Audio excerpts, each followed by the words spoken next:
3, 2, 1. What is going on, everyone? You're watching Hash on Comics Live. This is the Wednesday Hangout stream that we do, not every Wednesday, because sometimes we do Criminal Cast, but otherwise we're hanging out here Wednesday nights, 8 p.m. Pacific time, or, whatever, Ash time. Joining me tonight, I have the legendary Comics Quirks with Jimmy. And we have the banned off Twitter Otha Boi Zach, and the one, the only, except no substitutions, real Dr. Venkman. What is going on, guys? How you doing? Hey, Not what's too up, bad. everyone? Hang on. This is for you, Ash. Oh, Hear that? nice. I'm impressed. Well, Ash. Well, I'm gonna one up him, Ash. This is for you. You ready? Oh, You like that? You like that? that's kind of good, but you obviously haven't been watching my show in a while, Jimmy, because you know I open with a pop and a drink. So, Well, but I appreciate the effort nonetheless. I don't. That is nice. I do like the canned applause. Yeah, that's pretty that cool. was very sweet. Thank you. What'd you Paid crack $0 open there, Zach? This is the best soda around Jones. that I can find. No, this is Shasta?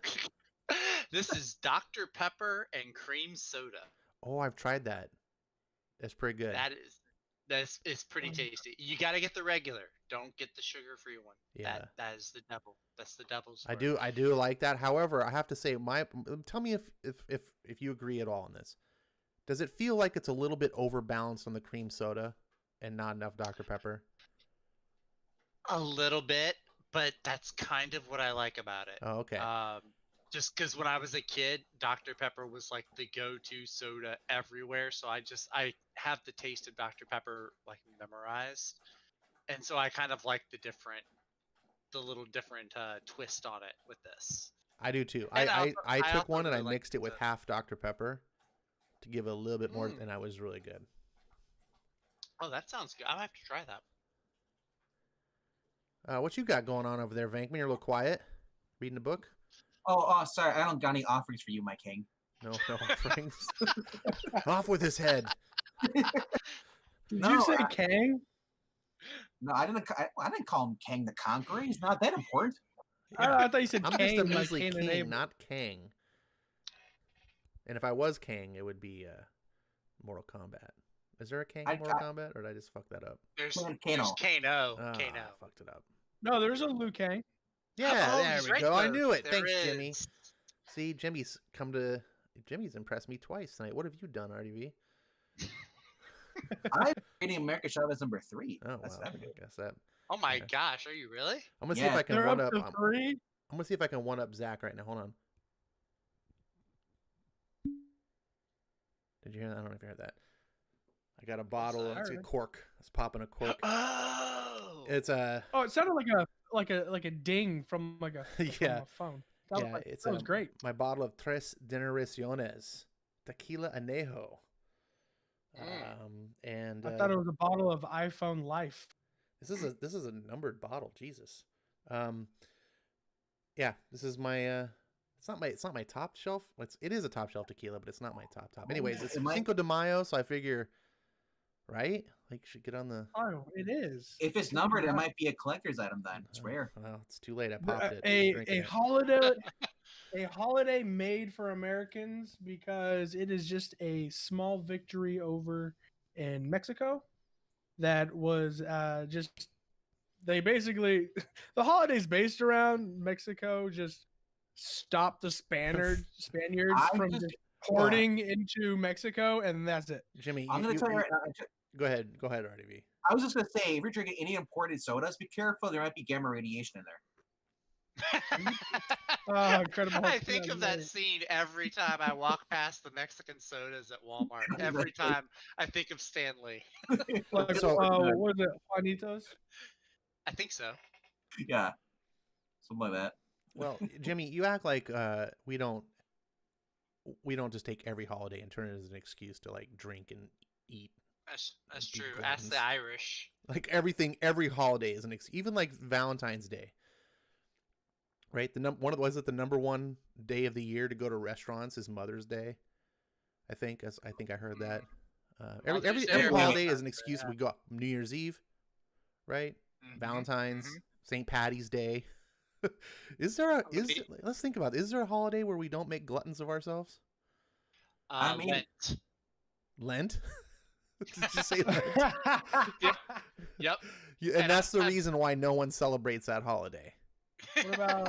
What about Chavez? Chavez. Wait, Hugo Chavez Day? Did they make a holiday after America? No, no. It's Chavez. Or like, it's like a Jewish like day of the week, but it's like a holiday every week where they're just like Sabbath? you are not allowed. I think it's called. Don't they call it the Sabbath? The Sabbath is once a year. Okay. The Sabbath, it's every Sunday. What are you talking about? Once a year? I know, right? I mean, I'm thinking for of some Christians, it's Passover. once a My year. bad. That's true. So. Hey, I'm going to use this as a friendly reminder to the chat. Mother's Day is this Sunday. I was reminded today. So guess who's on Amazon looking for Amazon to the rescue. Speaking of Mother's Day. my mom doesn't listen to these. Speaking of Mother's Day and bad segues, in the chat, we got Marania first. What's going on, Marania? Good to see you. Zach is on the panel, but he's second. Good to see you. Snatch Face the Fool's here. Let's see. Marania is... Are you Virgil signaling your shots, Marania? Come on. She got shot number 2.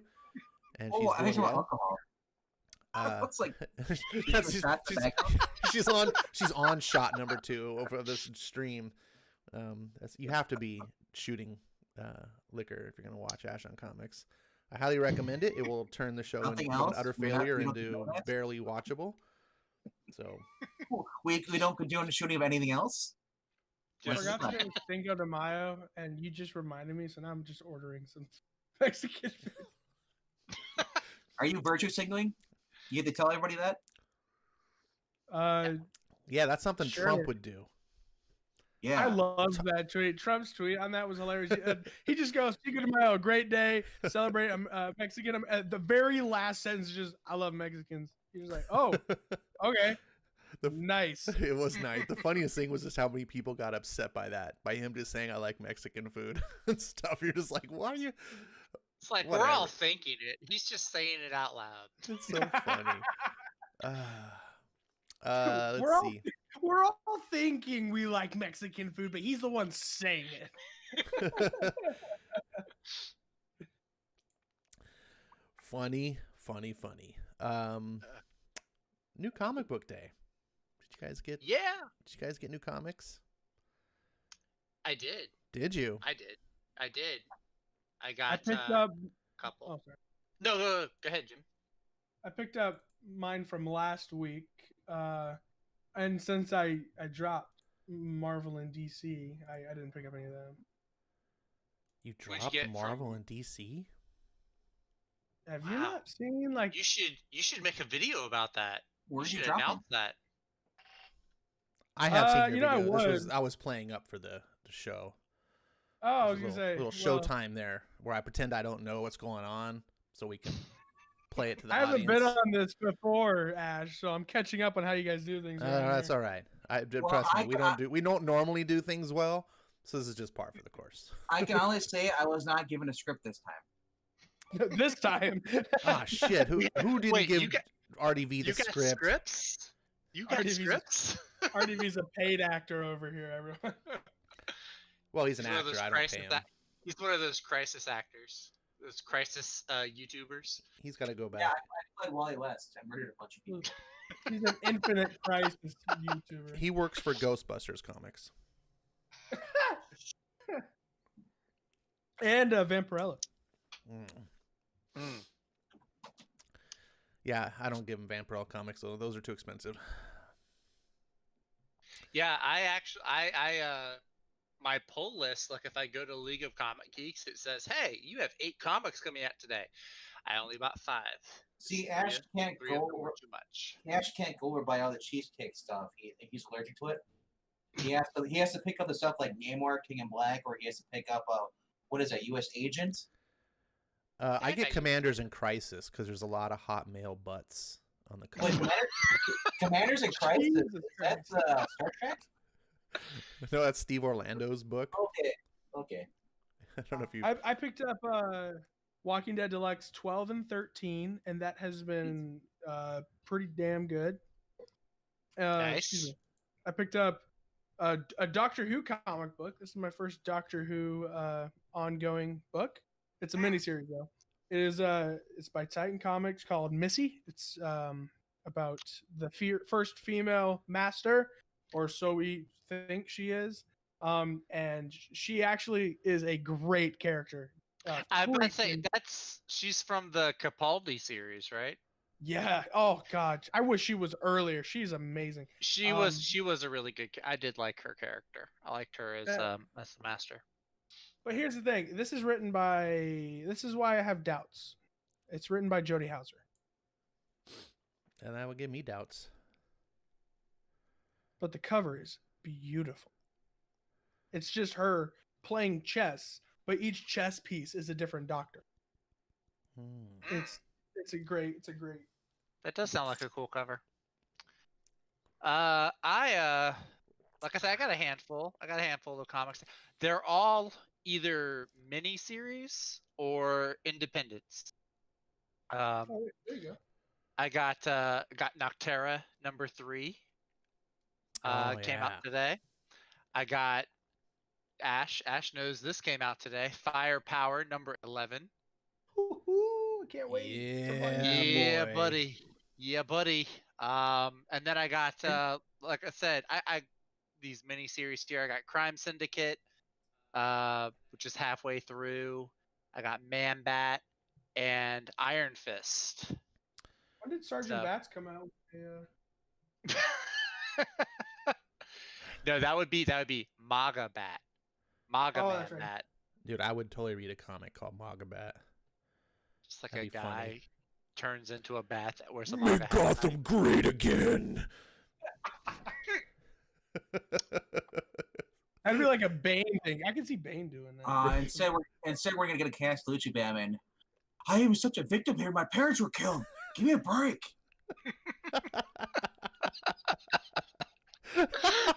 I would read both of those.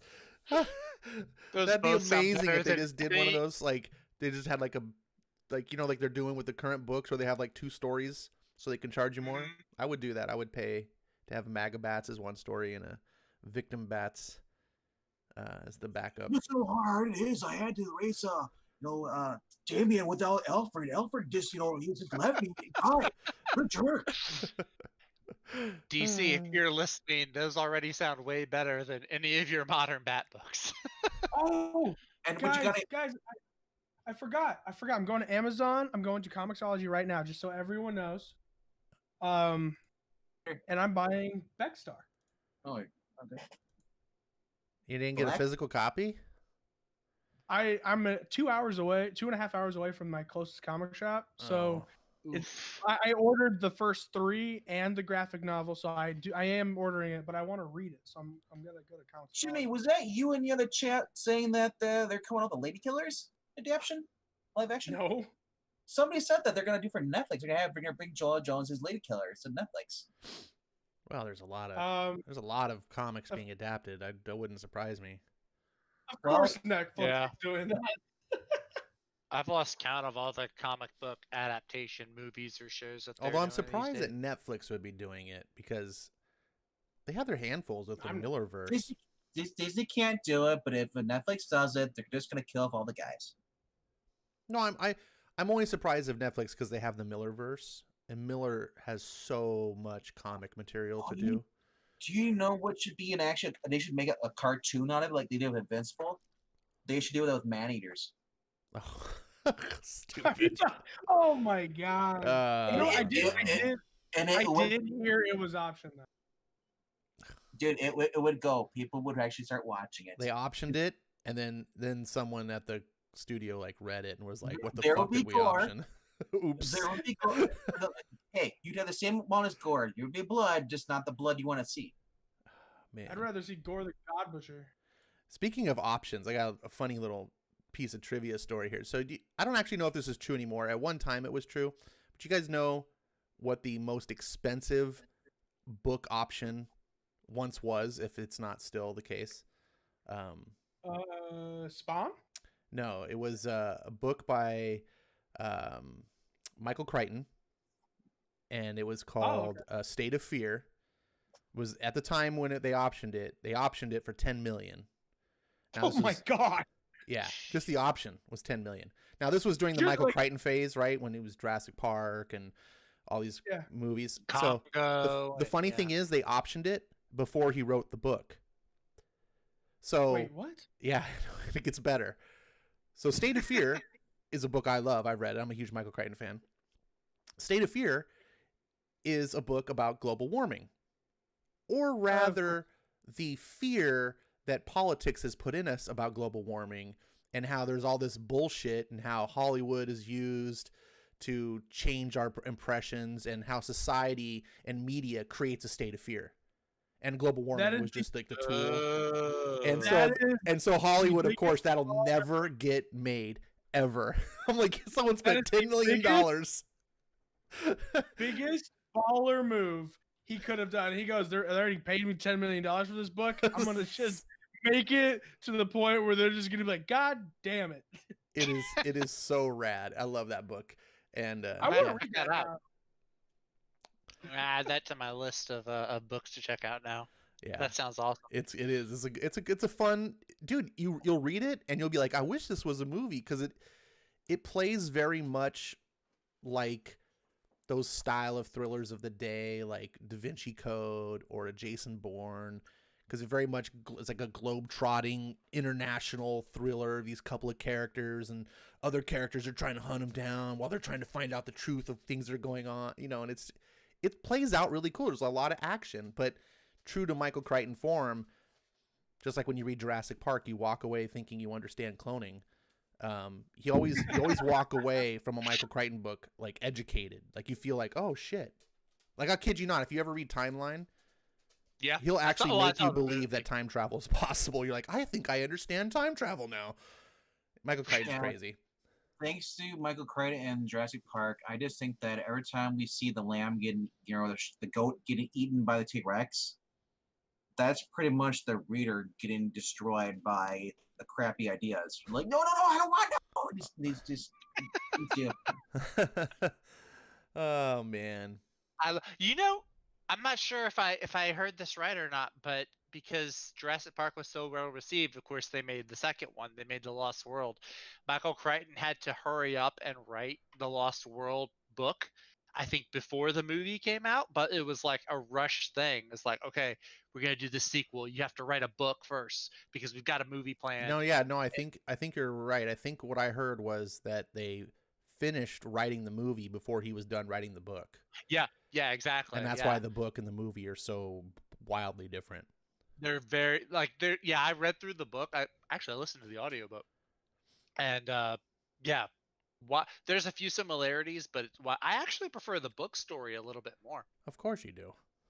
Even Lost though I World love movie the was movie. garbage. I love The Lost World. All right, well, that's probably my favorite of the Jurassic Park movies. What? Yeah. All right. I understand that Jurassic Park 1 is objectively superior, but I just like all the things about Jurassic Park 2 or Lost World. All right. Well, speaking of Lost World, Tehillim is calling me out on my mistake, and always do that to keep me honest. Appreciate that. Lord is here. I'll be waiting for his ball-busting comments soon. Let's see. Who else is it? Do I already say hi to Snatchface? If I didn't, hi Snatchface. If I did, well, my brain is like Biden. So, let's see. Breen is here. He says, hi, kids. Hi, how you doing, Breen? So good to see you. Looking for other names. Lost in Comics has joined the chat. We want to talk about shows that do things right and make us look like rank amateurs. We have Lost in Comics. You can go check them out. They do a show, I think, every Thursday. Talk about new comics and stuff. They're cool guys. Doug Johnson is in the house. He says, did you pick up Heroes Reborn, Jimmy? You know you did. I said right after that, not even one page. Oh. He secretly got it. Shh. I was gonna pick it up today, but I thought, you know what? It's not an urgent. I may get it next week. Oh, I heard from a friend that it's basically just House of M, but with Blade. I'm glad that someone else is getting it, so I don't have to. Holy Yeah. crap! I actually didn't know it was even out. Marvel Yeah, didn't it's- even know it was out. That's I okay. didn't even see it myself. I didn't look for it. I thought it was coming out next month, but apparently I was way off. I Yeah. walked away with like 4 books today. Here, speaking That's of it, not- there were- on the screen right now, I have the new comics as categorized by League Comic Geeks. This is order of popularity by users on the site, so it's not 100% accurate, but it is telling nonetheless. And you'll notice the top 8 books here, not one of them is Heroes Reborn #1. Top Hey. 12. Oh, look, it's number 12. That's pretty sad. Well, Oof. That you is see what's up pretty there? sad. Amazing Spider-Man, Look at you. and I like that cover for Amazing Spider-Man. Actually, How is The number Marauders Yeah. number 165. 4? Jeez. I'm not into bat cringe either. You're not into Am back I- cringe? We were just Because talking about doing he- back cringe. What are you talking No, about? Because Tinian's adding in like 1,000 characters before his run ends, and then they're never gonna see him again. Oh, ye of little faith. I'm sure. Uh, this is no, amazing. He's living in They reality. are all being optioned to HBO Max right now. They're all going to have their own individual series. Sorry. Didn't I hear Punchlines doing something live action or animated? She's probably gonna lead the Justice League Dark or something stupid. Was there even a Punchline #2? I picked up number No, it one. was a I one shot. I Tinian- pulled a speculator move. I'm like, this may be worth money. Hashtag Ghostmaker Tinian characters don't care. They don't matter. No one cares about them. Well, I understand what you're saying, Vankman. And you're not necessarily wrong, but let's consider something. Stan Lee created a shit ton of characters too that no one cared about. Also true. Condiment King. Oh no, that's Batman. Was it? Condiment Kite Man. Wait, what? I thought you said something else at first until you pronounced it at the end. I was like, oh, okay, that. I was gonna try to be snarky and say Eternals, but there are other fans out there. There No, are and most of them Eternals? you haven't Wait. heard of. Like that's the I point. didn't mean like, to say Eternals. I meant to say Inhumans. I can't speak, so I'm just gonna shut up. That's all right. We none of us can speak here. This is the, Yeah. this is the low bar show where you can come and you can have drinks and you can F up and no one's gonna care because God, I wish I could order a drink. Like, I'm trying to figure out like, because I want a beer now. man, if you weren't such a lush, you could keep it in stock, Jimmy. Siri, give me a beer now. Speaking of Siri, I just got the Alexa to. I changed her voice from Alexa to Samuel Jackson. Oh my. Oh I my asked him. goodness. It's great because he even acts like himself too. I'm just like, hey, Sam, tell me a joke, because it's right next to me. I don't want her to say it, and then he'll just be like, and it's just like, it is just like he'll be like, I ain't telling you a damn MF joke.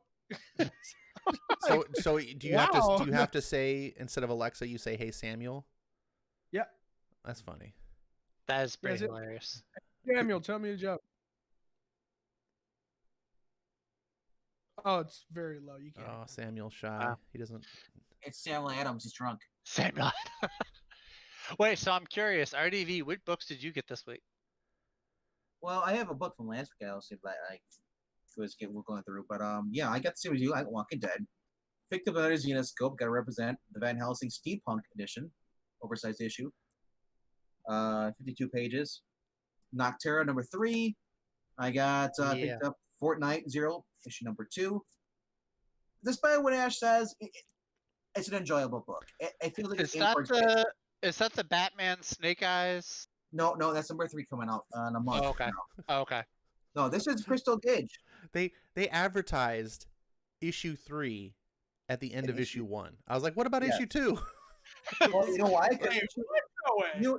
do you know what issue 2? The code for it is like some kind of like bat something, but it's like it's accessory. It's not even like clothing or something like that. It's like, what is it? A cape? Well, yeah, all the stuff is accessories. Nothing what in the- Fortnite. None of that stuff matters in Fortnite. All Well- of it is just cosmetic. Issue 1, what's really cool is issue 1 is actually gives you the whole. You can play as Harley Quinn. Gives you the Harley Quinn skin. Now the issue 3 is going to give you. That's why that's hot as f. Holy Yes. cow! You know what? Issue- Speaking of Fortnite, Brandon Sand. Oh God, what is wrong with me? Brandon Sanderson's God. kid, his son. I think what's his name? Tommy or something like that. Whatever. Billy? He designed a skin for Fortnite, because the head of the Fortnite company or whatever, lived down the street for him, and Brandon Sanders and him just started talking, and they found out about Fortnite. He goes, "Oh, my kid plays Fortnite." He goes, "Oh, really? Yeah, just have him drop a design and we'll do it." So apparently there's like a skin coming that's from Brandon Sanderson's kid. Damn, And I'm just like, white it's privilege. really, I That was sounds just gonna like say, it's when, really who you know, not what rich you know. white privilege, Well, right? You know what I kept thinking about right there? That sounds a lot like how J.J. Abrams' kid got to write Right. Spider-Man. Yeah, the skin that's dropping out. You actually reviewed it on your video. I watched it earlier today, or last night. One of the two. That skin they show, the Batman armor stuff, that debuts in issue 2. So you're gonna get that cool comes out next. That's the next one. It's until they get to the next one. So they put codes for the cosmetics in the comic books. Yes. And Okay. that's why a lot of Okay. people are really into this because, like, well, if you're a Fortnite person, it's an awesome incentive. You're paying $4 because you're getting an awesome code. Yeah, I was about to say, I know there are games that do that with like Mountain Dew and Doritos for like Call of Duty or Destiny. They'll put codes in there for stuff. That's actually pretty clever. Yeah, and I was talking to Captain Frugal about this. His son is a huge Fortnite fan, so I gave him my codes. For free because little Frugal read the digital comic and he was kind of sad because he didn't have codes. So I said told Frugal, give him the codes and play it. And I said, in exchange is you do a live stream with showing the skins because that'd be kind of cool seeing that. Yeah, that is really cool. I know because a lot of times I hear people talk about, well, how are we going to get kids to read comics? They're all playing Fortnite and spending their money on V-Bucks. It's basically giving you. It's simple Batman. It's giving you. I'm not saying simple Jack Batman. Don't get me confused with that. No, it's basically Batman in the story in the first issue. The spoilers, you have 3, 2, 1. Hi, this is Ashton Comics. I'm just kidding. Going into the review, I just want to say it. The first issue. Trust us, RDV. Even when you're confused, we are not. Am I supposed to respond in the form of a question? Hold on. So the first issue, as Ash, if already explained it, is that quiet, Jimmy. I'm talking. No, the first issue, if I may, is basically they get stuck through a portal. They're in there. Batman notices he can't talk, but he also knows he also has he knows why he's there. At first, and he starts he's immediately attacked. He starts fighting. And he basically has lost his memory as it goes through, and also as he goes to fighting, he finds Catwoman. He feels familiar. Yes, they do a little dance because they still have the muscle memory. As far as that's still, even though he has everything else, he still has it. And I know that's kind of a weak thing, but it's comic books, man. People can fly. Who cares? It's muscle memories are a thing. Okay, that's fine. Yeah. So.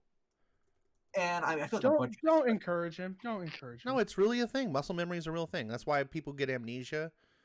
Like they don't forget how to walk and stuff. I'm not saying don't.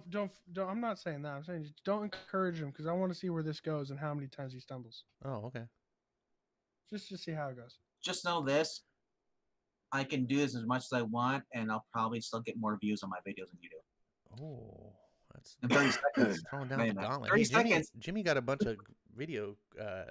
He got a bunch of subscribers recently. Congrats. Yeah, I just picked up 20 overnight. So that's more. Green, I'm coming for you. Yeah. So yeah, the whole thing is kind of silly. They do lose their memory. At the end, the giant purple wave comes by, and then they're reset. So basically, Batman starts leaving himself notes, and he, throughout the game, he has little huts, things where he's working on stuff. He's been studying it. He's been, scratching stuff on, using his you want to call those? It's throwing daggers, the batterings. He's been scratching and leaving himself no coordinates of where everything is, where the occurrence happens. This goes into the second issue, which was released today, and he times it out. He has 22 minutes where everything resets. So he's been leaving himself notes. He left Catwoman notes. At the end of this, and this is a spoiler, he figures out that only one person can go through and escape the portal. You can't have two at a time. So someone has to die. So he has Catwoman kill him because he wants to send her through because he has sentimental value. He does know. All he knows that each day he asks, I know this person. I trust her and all that stuff. She stabs him with a knife. So it's actually a comic you get to see Batman die in it.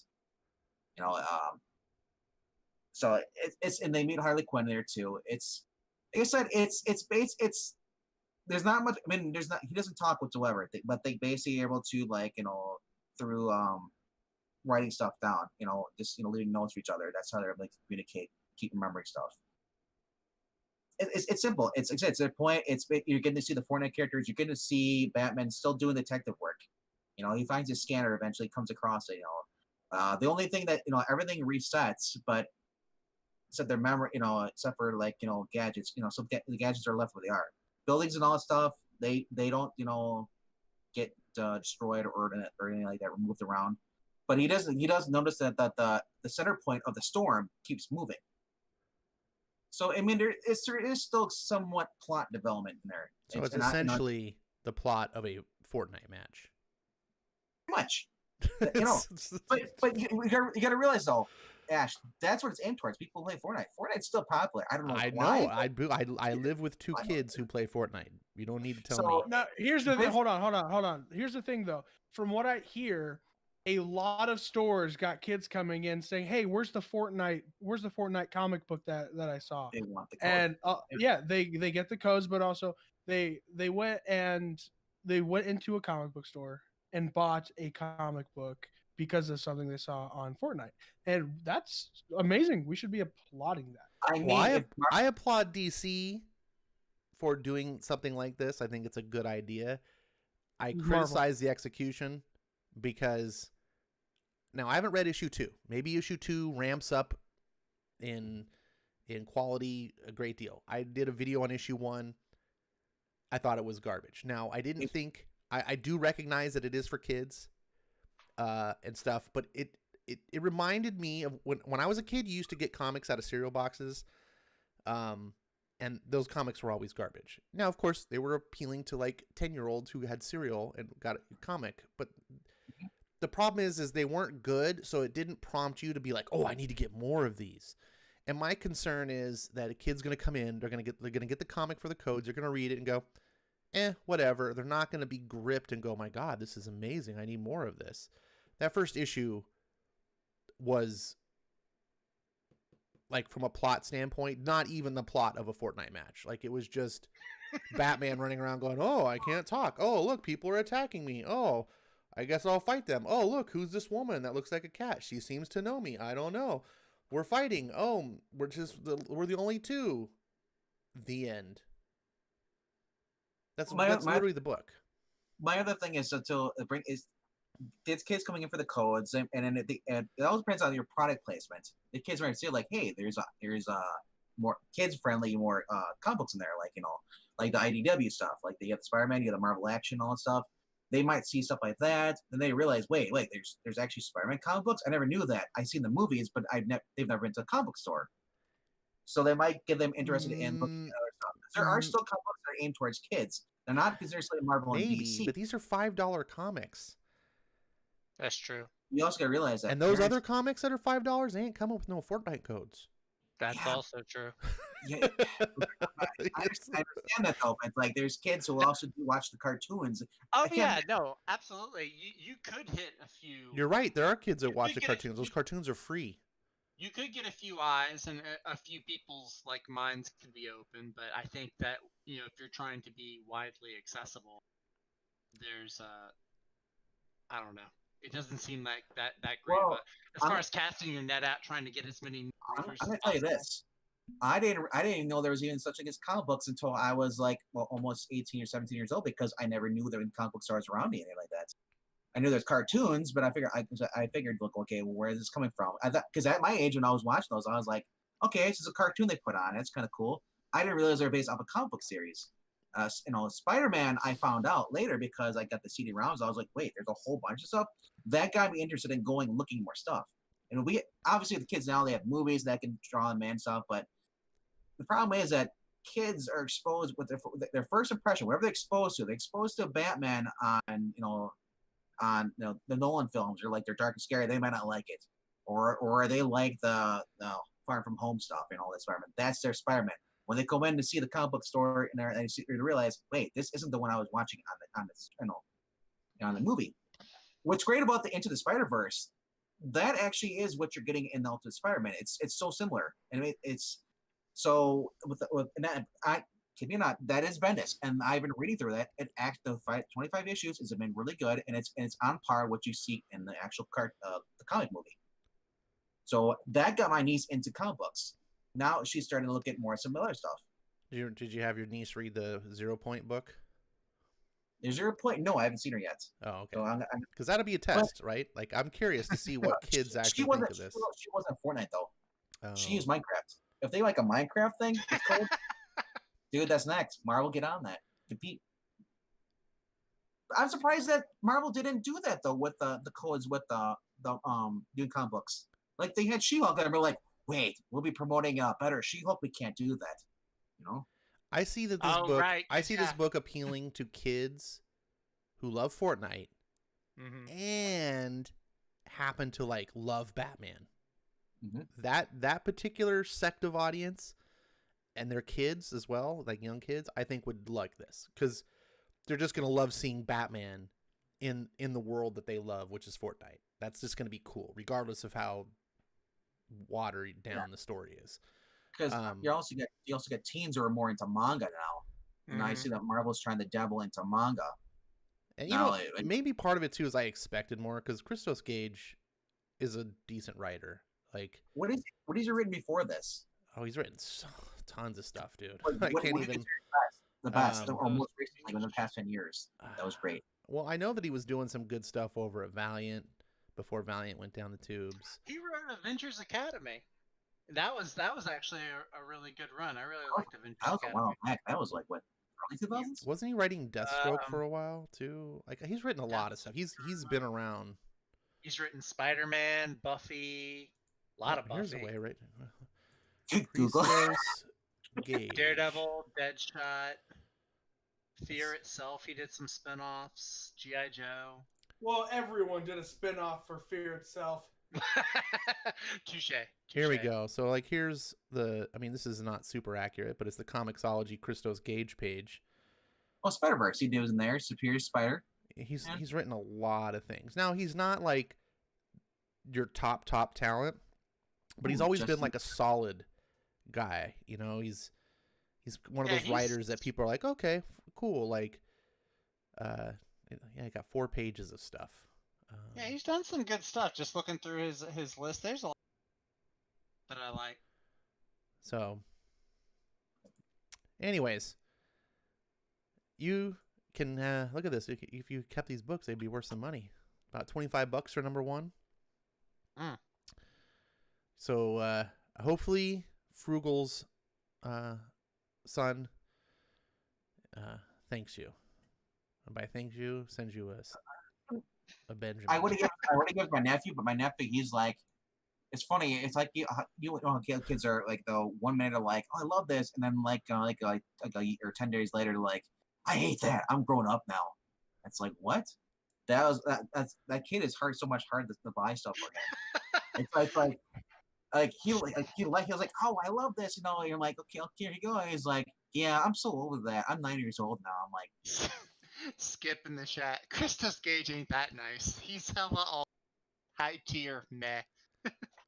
He's Hydra meh. High tier meh. Oh, high tier. He's one of those guys who charges you money for stuff that's not good. Yeah, I guess so. I guess that's what he's saying. Well, I think he's kind of saying. That's why I said he's not top dog. He's all right. So I agree with Skip. He's all right. He's all right. I guess.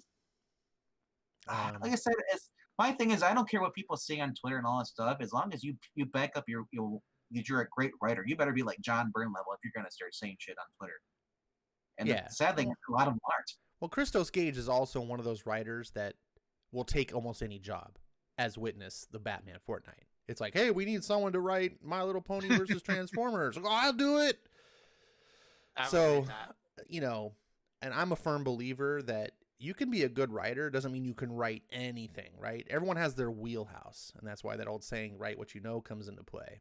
And so when you're a writer that writes across the board, you're going to be exposed. You're going to have stuff out there that you're like, eh. But then there's some writers who like, I only write what I know. And they look a lot better, I think. They don't have those holes in their resume. But that's my opinion. By the way, Skip was not benched. Skip had more important things to do, like root on his Kings. I like they like, but that's my opinion. Like, but you know, it's like the Bernard thing. You know, or what's the guy's from Great Rainbow. Why Take is a look he at the- rooting on his Kings when he already knows they're gonna lose? Skip is a loyal subject, and he always supports his Kings. That's the thing about being a sports, win or lose, you stand by your team. Yeah, I gotta say, much respect. I respect people like Skip because they're not fair weather fans. They don't go like I can't stand. I'm gonna get off this sports thing because that's what we're here. I for, understand. But I can't stand I when am a people who are like, Sports I stopped talk. rooting for my How team dare because they were you. losing, so I picked a new team. I'm like, you're not a fan. Get the hell out of here. That's Fair hey, weather fan, trust yeah. me, I am a Texans fan. It is very hard to be a Texans fan right now with what they're doing. They just got rid of everyone who made the Texans what they were. Did they this get rid of past year. JJ? Yes, and they got Yeah. rid of DeAndre Hopkins, the best wide receiver in the NFL, for a second string running back has been.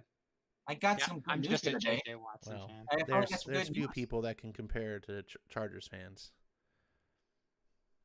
That's true. You know, That's very true. whenever I hear sob stories from football fans about their team, I go, try being a Chargers fan. Well, I'm ecstatic though. You know why? Because Mr. Rogers is going back to California. He's leaving. Aaron Yep. Rodgers? Yep. Really?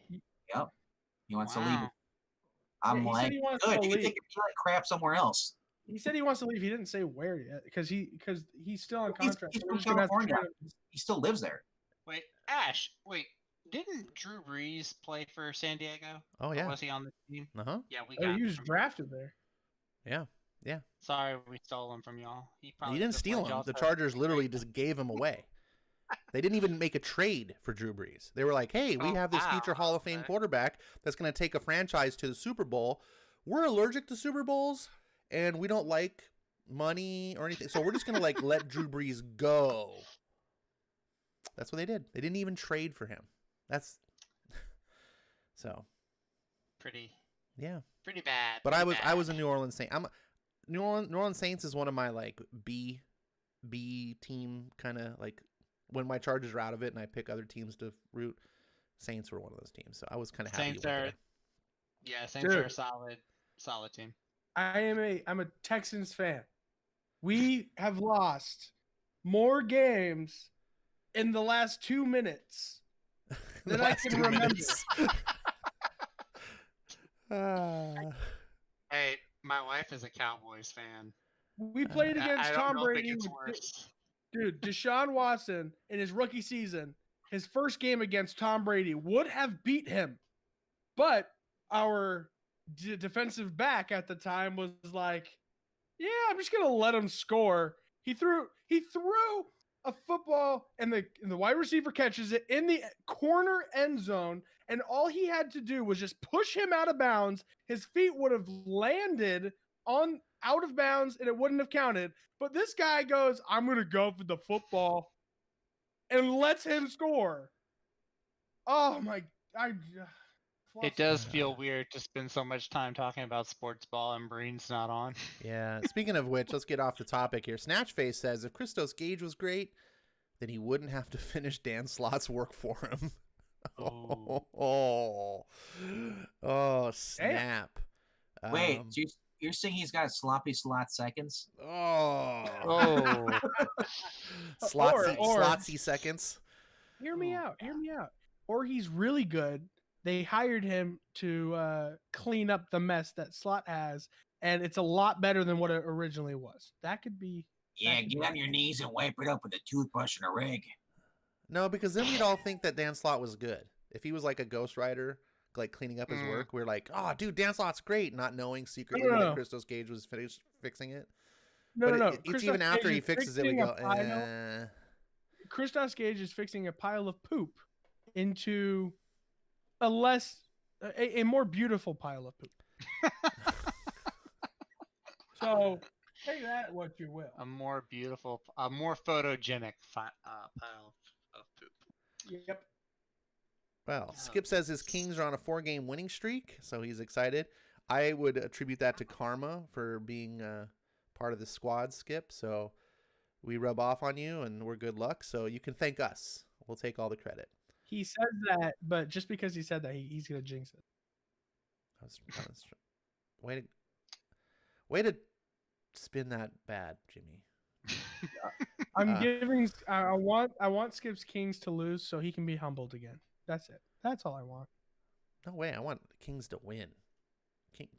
But dude, basketball is like the worst parody league of all the professional sports.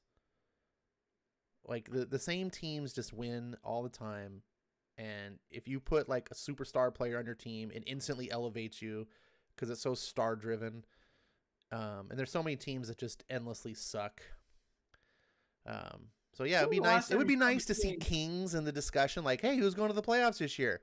Oh, it's the Kings. Like, holy shit! I forgot that they're even in the league. That sort of stuff. That would be exciting. That'd be cool. At least for me. But I always root for underdogs too. Anyways, we got back into sports ball again.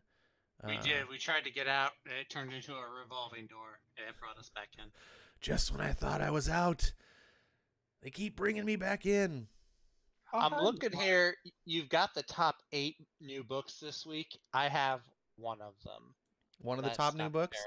And it's the one, well, no, I guess there's 2 independent books in the top 8. Because I see, is that Die right next to it? Yeah, it's Die. Yeah, I have the other one. I have Noctera. I didn't get any of those other So books. I haven't been to the store yet. I go to the store tomorrow. This is my pull list. So you can see. We got Beckstar number 1. You're getting Strange Academy? Hell no, I'm not getting Strange Academy. Oh, it says new comics. It doesn't say your pull. Okay, I'm on the YouTube. Oh no, you should look on the Discord thing. Okay, hang on. I was getting Strange Academy for a few issues. So yeah, it's got good art. I love Humberto Ramos, but oh yeah, the dude's art is incredible. The story is not for me. I am not into. Let's turn it into Hogwarts meets X-Men. I know they've done that. It was called X-Men. Yeah. Honestly, I will say this: Strange Academy is a better X-Men book than X-Men. Ooh, that's a hot take. True words. True word. True take though. That's good. If I was allowed on Twitter, I'd probably quote you. So, anyways, those are what my books are. Let's go back to the new comics. I just thought of an idea that might be pretty fun to get the chat involved. I'm going to be stealing a little idea from our boy Englentine. He was doing for a while. I don't know if he's still doing it. RDV, you could probably tell us. Is he still doing that covers show where you guys like grade the covers? Oh, we were supposed to do that on Wednesdays, but I kind of I think wandered out on that. He said he was doing that. We were doing the Captain America when we were supposed to do it a couple weeks ago, but then he got into the whole moving thing. They got a house or no place to live. So he had, and behind the scenes, we were discussing it, and we looked at noticed that. I mean, we'll probably do it again eventually down the line. It all depends what people want, really. Yeah, those are fun streams. It's the numbers weren't there, but then again, I keep telling, dude, if you're gonna do streams, you want to get those watch hours. You gotta do it on Old Man Comics, and then as soon as you get monetized, you stop with the live streams. Or do it at least once a week, or do it on Ultimate Comics if you want to do live streams there. But like I said, you gotta get that's only you're gonna get the watch hours up. He got like I think like because we did celebration thing. I think he got what 45 hours, 47 Oh, wow. hours. Yeah, something like that. All right, so we're gonna do a little game. See how this plays. Fun. And Yeah. so we're gonna pick out of the right here. I'm gonna see if I can get them on screen. Of the 8 that we see, I want you to pick your favorite cover. Now, it has nothing to do with the title, right? Forget about which comic you like the best or which characters, but just which cover. If you put yourself in the editor's chair, which cover are you most impressed with or liking the most? Which I cover already artist did know. the best job? Amazing Spider-Man. Amazing Spider-Man is your pick? That's mine. Let's blow this up a Really? little bit because that's a really busy cover. It is busy, but I like the Yeah. busyness of it. I like the chaos and action of it. All right. I think it's so. There's only one point of focus in this single cover, and the rest, because it's so busy, is like it kind of blurs together. So, if you just look at the main focus, everything else is like not there. Yeah. And there's no, I mean, I know that this guy in the middle is supposed to be Spider-Man, but let's face it, there's no Spider-Man on this cover. When I'm excited What- about that, I'm gonna tell you right now. When I'm excited about that cover, why I like it, because they're strangling the guy in the crappy costume.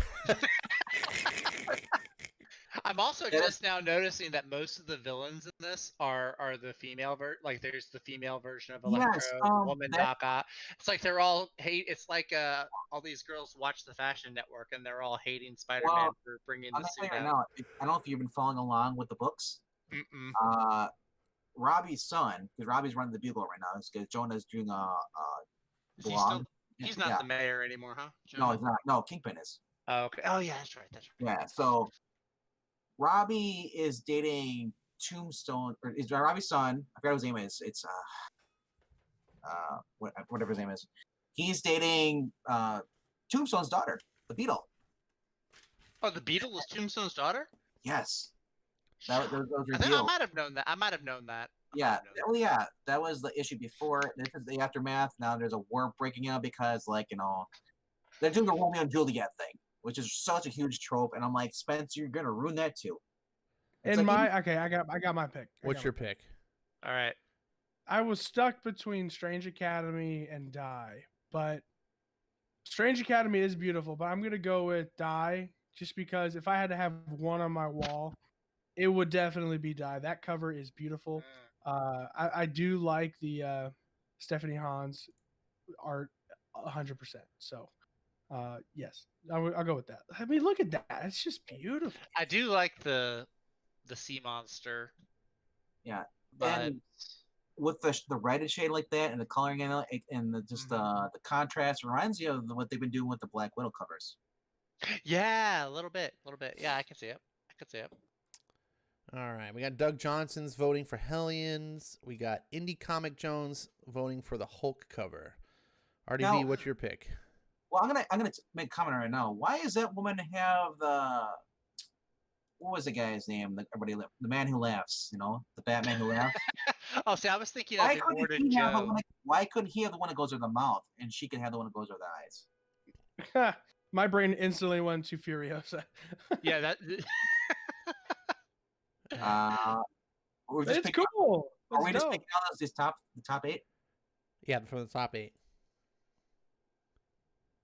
Magic School Bus? What the heck? This is the Strange Academy cover. This was Jimmy's second pick, so I just wanted to get a better look. That cover is Magic great. School Bus. Make mistakes. Knock over the Asgard tree, the old tree. No, if you get rid of then you don't understand then. Because if they do that, then all of Asgard's destroyed. We're Again, trying to end Marvel, okay? No. we're trying to. Why? You didn't think through that. You're like, oh, just ram the tree. No, you do that, billions of people will die. Okay.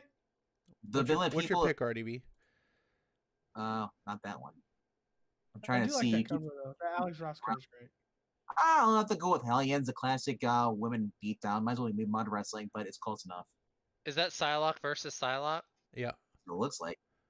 It's I'm not even Eddie I feel surprised. like that's been Quanon done versus before. Psylocke. Or Psylocke versus Quanon, I can't tell. I I miss when Psylocke was just Psylocke. Warlock or Marauders Snatchface just says look, Noctera gets his vote. Ooh, nice. Marauders looks like you might as well just, what was that, end of Happy Gilmore, where you see his chubs in the sky, and he's just standing there looking up. Tony and he sees his- Daniel is great. He's a great artist, and I like his drawing. This cover seems just generic to me, though. I got It the feels like I got the 90s. variant. I got the scroll down. variant of it. I think that's also Tony Daniel. Well, unfortunately, the variant Just is the not variant. up for consideration. So it looks like we Cover got C. 2 I got votes for cover C. Hellions so far. I'm gonna throw my vote in for Die. I was like Jimmy between Strange Tales and Die, and listening to Academy. his justifications, I think I was persuaded. So I am liking it the more I look at it. and Marani, you need to pick one of the two. You can't have 2 votes. Snatchface also says Jimmy liking just it. likes the tentacles because he's into tentacle porn. Jesus Christ. No, I was gonna say I also like it because if you look at it, she's smart because what she did with the circles, the tentacles, it's actually the gold ratio, so it attracts the eye better. That's smart on her part. I also really like the Carnage Black, White, and Blood profile. That's pretty sweet. All right, Marania votes for the Die cover, so Die is in the lead. Which of course, I mean, me and Jimmy got good taste, so what are you gonna do? Just Yeah, it's easy when you're on the I winning agree side. on that part. I know. Yeah, right. All right, It's easy when you're the New England Patriots and Right. not the San Diego Chargers. I right? do just like- like to clarify that I'm the only one sober here. You're I'm the- sober. I actually I really like that. I'm sober. What the hell are you talking about? I'm on a sugar high maybe, but I'm sober. I've My- only my had- I've only had a KFC is couple on its shots way. of tequila. I'm still fine. I like that Carnage cover a lot. If you look at Heroes Reborn, does anyone else just think that looks like an ad still, but just on a cover? Yes. I don't like that cover. I don't like I it hate either. It that looks like cover. an ad. They've gotta have better variants. First of all, yeah, I they hate do. I hate when you Some put of the the trade variants dress are on nice. the bottom. Like, how many years now have we been collecting comics and people storming boxes when the trade dress is on the bottom? I hate that. Unless you have a It's very also like good reason, half the page. and they don't have a good reason. This picture could have been shifted all the way down, and then this could have been popped up above it. Ooh, Jimmy, did you pick up Swamp Thing? I have issue 2. I stopped reading because I thought it was just by the beats. Like Ram V just hasn't really Okay. put Oh, effort into it. I was Into a because- 10-issue story, it just feels very drawn out. I'm like, that's not what you do. that cover. I was picked it up because I'm like, is that 2 different like Poison Ivies? Yeah, I saw that. I actually like and one I of these hate it. variants for Heroes Reborn. I Hey, hate it's- that Swamp Thing cover though, because if you look at it, you're supposed to make it stand out. The Poison Ivies blend in to the background, and it's like, no, that's not how you do that. Because if they're both the same shade of green, we're gonna see just nothing. Make it stand out. Hey Ash, you know what the 2 Poison Ivies remind me of? They remind me of the Mauler twins from Oh, Invincible. right. It's like Mauler I'm wondering twins if are they have cooler. a fight over which one's the original and which one's the clone. You guys See, see look, this- hold on. Look at that cover. You will see. Until he blew up that cover, I didn't see Swamp Thing in the background. Yeah. he's lurking in the background. That's why. Yeah, that's He's true. lurking. I mean, it's hard. I mean, you've got a bunch of green characters that live in a green world. Make it shades extra darker. Make it One darker. side has also you notice that one Ivy has all of the flowers, the other one doesn't. Mm-hmm. I see that now. Yeah. Hmm. The one on the left also has like some kind of crown thing on her head, I guess. Which one of them likes men? Probably the Neither. one on the right. I don't- The one on the left is just like anti everything. Can't like men now. But look at that. That's pretty much a Happy Gilmore looking up at Chubbs, up in the sky right there. All right, so what's your picks? What you we told need, me? We need picks.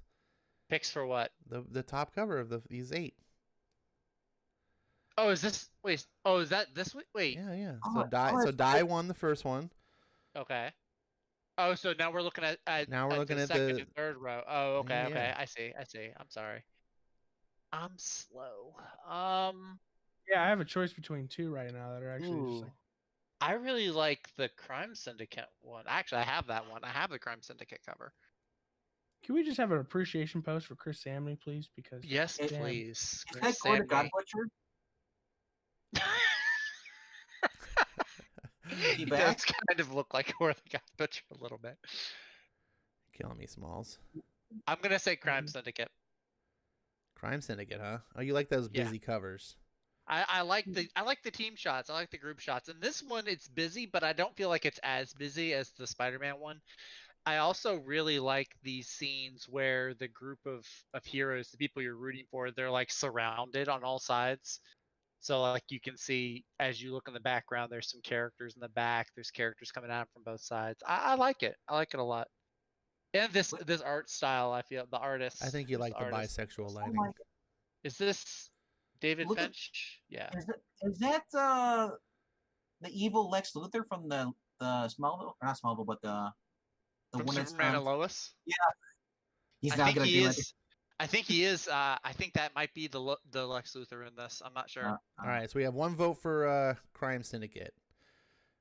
I'm gonna go for Green Lantern. Green Lantern, huh? Hmm. It's not a bad one. Yeah, That's not bad. because it's actually fundamentally it is actually set up to look like a cover. Also, if you also look at it, the main focus is the death of the guardian of the universe, death of the like another Green Lantern. We just don't know what it is, so it gets me to like to attract my eyes and also make me want to pick it up a bit and read on the inside. And I'm also just a big fan of this is just a little biased, but I'm a fan of Jon Stewart, so that cover with him is pretty cool. What he really Well, you means is he's a Teen Lantern fan. You might want to see on the cover because that's my choice. Kilowog, man. That's my pick too because it's symbolizing basically that all hope is dead now for me buying it.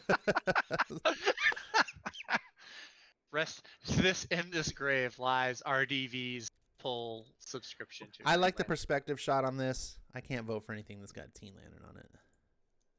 What? You're just a hater. I am a hater of Teen Lantern. Lantern. He is a hater. But of honestly, Teen there is a Lantern. better comic cover too, so I don't have to worry about I it. did What's watch that? your review though on Teen Lantern. He's gonna say- Yeah, see, you watched my review and I was fair.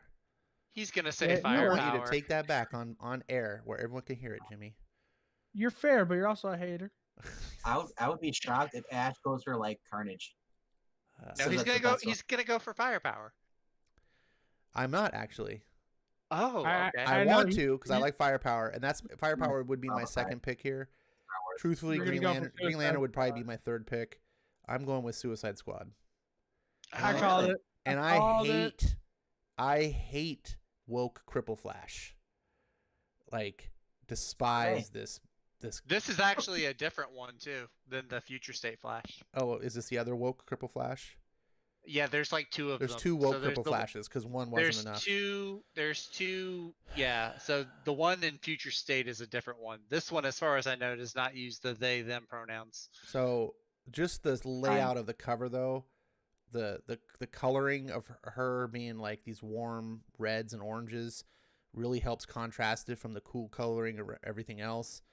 You see these characters kind of like hunting her down, just cool poses. It's just it makes me intrigued about what's going to go on, even though my brain tells me, "What are you thinking? You hate these characters." And I go, "You're right." But if I was an editor and I wasn't supposed to be biased, I would be good job cover artist. I don't hate the Suicide Squad characters. They need to give that Flash on the cover, the woman, one of those like color comics, like Flash, red, white, and yas. Actually, I don't. Dude, mind she her is so high character up on so the much. intersexual scale. She's colored. She's a female. Is she LGBTQ? No, not that I know. Not of. this one, but she's crippled. I've only read. She's only really. And I been know that's so. I say prominently crippled featured because in- it's so. People get off. Like, I say it on purpose, like, because it's anti-PC. Like, she's handicapped. Are you even allowed to say handicapped? I can't even keep up anymore. Yeah, she's only been featured. There's 2 issues of Teen Titans Academy out. She's only been really featured in one of them. So there's not a really. I know she's from Australia. That's the only other thing that I really know about this character. I don't. It's not Ask enough for me to Tahila hate her what they though. should call her. Yes, Tahilum. Let's get his take. He's Australian, isn't he? He's an Aussie. He's from down under. Indie Comics chooses an ineligible cover, so that doesn't help. So we only got we don't have any tiebreakers yet. No one else. Oh, wait, variants don't count. No, you can't pick variants. We here all night. I stopped picking up variants like the year after I got into comics. I mean, come on. I like- Here, this is I Heroes like Reborn. Hold on. Let's just see for a second. Heroes Reborn. Let's see how many variants there are. More variants than some comic shops got ordered. Over here on the right. Jeez. Dun, dun, dun, dun, dun, Oh, that dun. Mephisto cover is beautiful though. Oh 1, 2, damn. 3, 4, 5, 6, 7, 8, 9, 10, 11, 12 variants. That's not that much. I want the, that Mephisto cover. So I like much. the Jeffrey Verege. This is the one everyone likes, the Wonder Woman cover. Yeah, that's a good one. Fucking Wonder Woman cover. So stupid. Yes, it is. Yes, it is. Stupid. You know what covers I really hate? No, I'm it's getting not so tired of. stupid. I'm tired of these covers. Yeah, see those. I don't like these covers with the action figure pack. I do not like these. I hate These have been these. around for years. Yeah. I hate these Drives so me much. crazy. All right. The so one next to it, there's though, I really this like. is the one that Jimmy wants. No, what? It's I got his- said Mephisto. He No, said, no, I thought you're a big Blade fan. I am, but the Mephisto cover is better. Wow. Traitor. No, I just like good art. You were saying that art wasn't good? ooh. No, He I like the best. I get that they're supposed to be almost the same character, but Mephisto is 2 yellow eyes away from being Trigon right there. This Yeah, he doesn't even look like Mephisto on this cover. This looks like a trading card. Yeah, well, I think that's one of the things they're doing with the variants is they're making some variants look like trading cards. You want to see a totally lame cover? Here's the totally lame variant. I kind of dig that one. Oh It's my Yeah, not I my was favorite. there. I dig that too. Oh. There's a Captain America cover with him wish- holding the American flag, but it's like almost the exact same style of art and colors and everything. But the Captain America is just This better. looks so And it reminds generic. me of This it. looks like I wish they they would a let the D-list Justice League- independent publisher that had a bunch of superheroes that no one cared about, and they're like, "Look, we made a superhero comic." Back in the day when you could call the Justice League of America, that's the kind of cover that I would expect to see that pose and everything on. But now they're just called the Justice League because you can't have truth, justice, in the American way Indie anymore. Comics Jones is calling me out. It says stupidly hot. You mean? Yes, the cover Yes. is hot, but it's Wonder Woman. It's not a. It has nothing to do with. It's just. Anyways. Anyway. So none of you guys in the chat are gonna pick Ed So we Brubaker. got 1 for Crime Syndicate, 2 for Green Lantern, and then Ash. We got said 2 for Green Suicide Lantern, so Squad. Green Lantern's gonna walk away the winner. RDV and Jimmy both said Green Lantern, Oh, okay. and then I said Crime Syndicate, and you said Suicide Squad. Heck yeah. Yeah. Sorry, guys. Art Germ is not eligible. These are only the ones. Womp. These are A covers only. Snatchface says, "How can Flash be crippled? Seriously, what the F are they doing?" Yeah, somehow she has access to the Speed Force. She's in a wheelchair too when she's not in costume. So she has to go to her locker. I'm spoiling the book here, but I don't This think is not anyone a else spoiler. is This reading is it a besides savior. me. You are saving people money.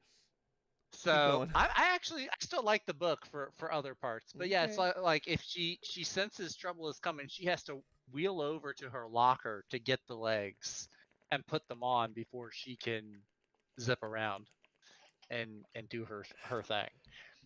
So it's that part didn't make sense to me, but That's how I imagine Rhodey and the MCU. That's how I imagine he did the same thing. All right, so we've got Dai and GL winning. Let's go on to the next 8. Okay. I think we can see. I don't know. Let's see if we can predict what RDV is going to pick. RDV, you still with us? He's he muted. may have had to step away. He's I'm good. about to step away in about 5 minutes because my KFC is gonna be here. What? Mm. Jimmy's the only person I know who orders food on streams. It's a This is like hangout the- stream. this What? is like- Come on. This is like the third time I think you've done it on one of my streams. And you make me Not jealous because I yours, love twice on KFC. mine. I know those potato wedges are baller. Dude, they got rid of them. What? Yes, Yep, that's what I There's said. I was literally pissed. there's no reason for me to eat KFC now. Popeye has no. You laugh. I don't. I Popeyes mean, is I laugh superior because to it's KFC funny. in Like, every way except And for the potato Chick-fil-A wedges. is superior to all other chicken. This is also true. Chick-fil-A. Oh, Maranya said he voted for Green Lantern. But Ash's Popeyes cat makes the was best the chicken best. sandwich. Chick-fil-A makes the No. best chicken nuggets. KFC used to make the best fries, the wedges. Popeyes has pretty good fries, but actually I prefer the Chick-fil-A sandwich. Popeyes does have a good one. I wouldn't say it's better. I'd just say it's crunchy. Dude, the sandwich it's like crack, chicken crack. I wish I could snort that sandwich. I showed my mom and brother Chick-fil-A when we were staying overnight in Denver on a flight sort of mix up, and their faces. My mom was on the phone talking with like the airport, and she was pissed. And she takes one bite. She became so happy while being mad at the same time. She was just like, "What is this?" I was like, "That's Chick-fil-A, Mom." She was like, "What?" And I was like, "Mom, it's Chick-fil-A." Chick-fil-A is pretty good. I'm a big fan of Chick-fil-A, but Popeyes the sandwich, holy shit. Holy shit. Maranya, I got your vote. Green Lantern won, so you're on the winning team. With Jimmy, because apparently Jimmy's got taste. He's won twice now. What about this next set? Jimmy, you go ahead first. I've Yeah, got go one, first, but Jimmy, and we you- want to you're all the jump time on your crunch. boat. No. I'll go last because I want to keep. No. Winners first. I was gonna let him go first in case the chicken came, but I'm gonna say this is another one that I picked up today. Iron Fist #5. I like the action shot there. I hate this cover. I can't even tell it's Iron Fist because the trade dress is so thin. It looks a little better when you blow it up. Yeah, I like it. I like the action shot. You're right though. The water. Now that I'm looking at it, the water in the suit, they could do the coloring a little bit different to distinguish what's water and what's his actual suit. Yeah, But not a fan of the.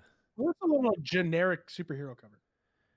I mean, yeah, the illustration is nice. I don't like the coloring, and Yeah. her pose, that kick, just feels. I don't know. It's not doing it for me. It looks. I like I agree with the coloring, but the only coloring I think is good in that is actually the stones, the stone walls, and the water. Other than that, when it comes down to the characters, it just seems Everything gets bland. washed into the background. Yeah, there's no contrast. That's just my opinion, though. Obviously, I'm no Jimmy. come on, chat, back me up on this. I'm gonna. Undead Quinn says the Man Bat cover. All right, I'm Oh, gonna okay. say. Oh, okay. That's a pretty good cover.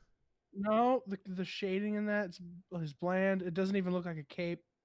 It's not supposed Yeah, to the look, this is a cape- highly stylized image. It's supposed to look this way. It just doesn't look natural. Let's Well, put you it don't that gotta way. like it. It's not supposed to look natural. That's what I'm trying to tell you. This is like super stylized. It's like a Yeah, I Kelly know, but, Jones like- type thing. It's not supposed Yes. But Kelly Jones made capes look like capes. to. Dude. Snatchface, wait a second. First you said Man Bat, and now you say Iron Fist. Did he change his vote just for me? I'm honored. I'm gonna say Walking Dead Deluxe Walking Dead Deluxe. This is a good looking one. because this is a perfect example of color. Like you look into that, you know what's happening, but also at the same time, the people in the background stand out. It's not all conjoined together. And the faces in the fire are being burnt alive. Like it kind of looks like a representation of hell. I really like this cover.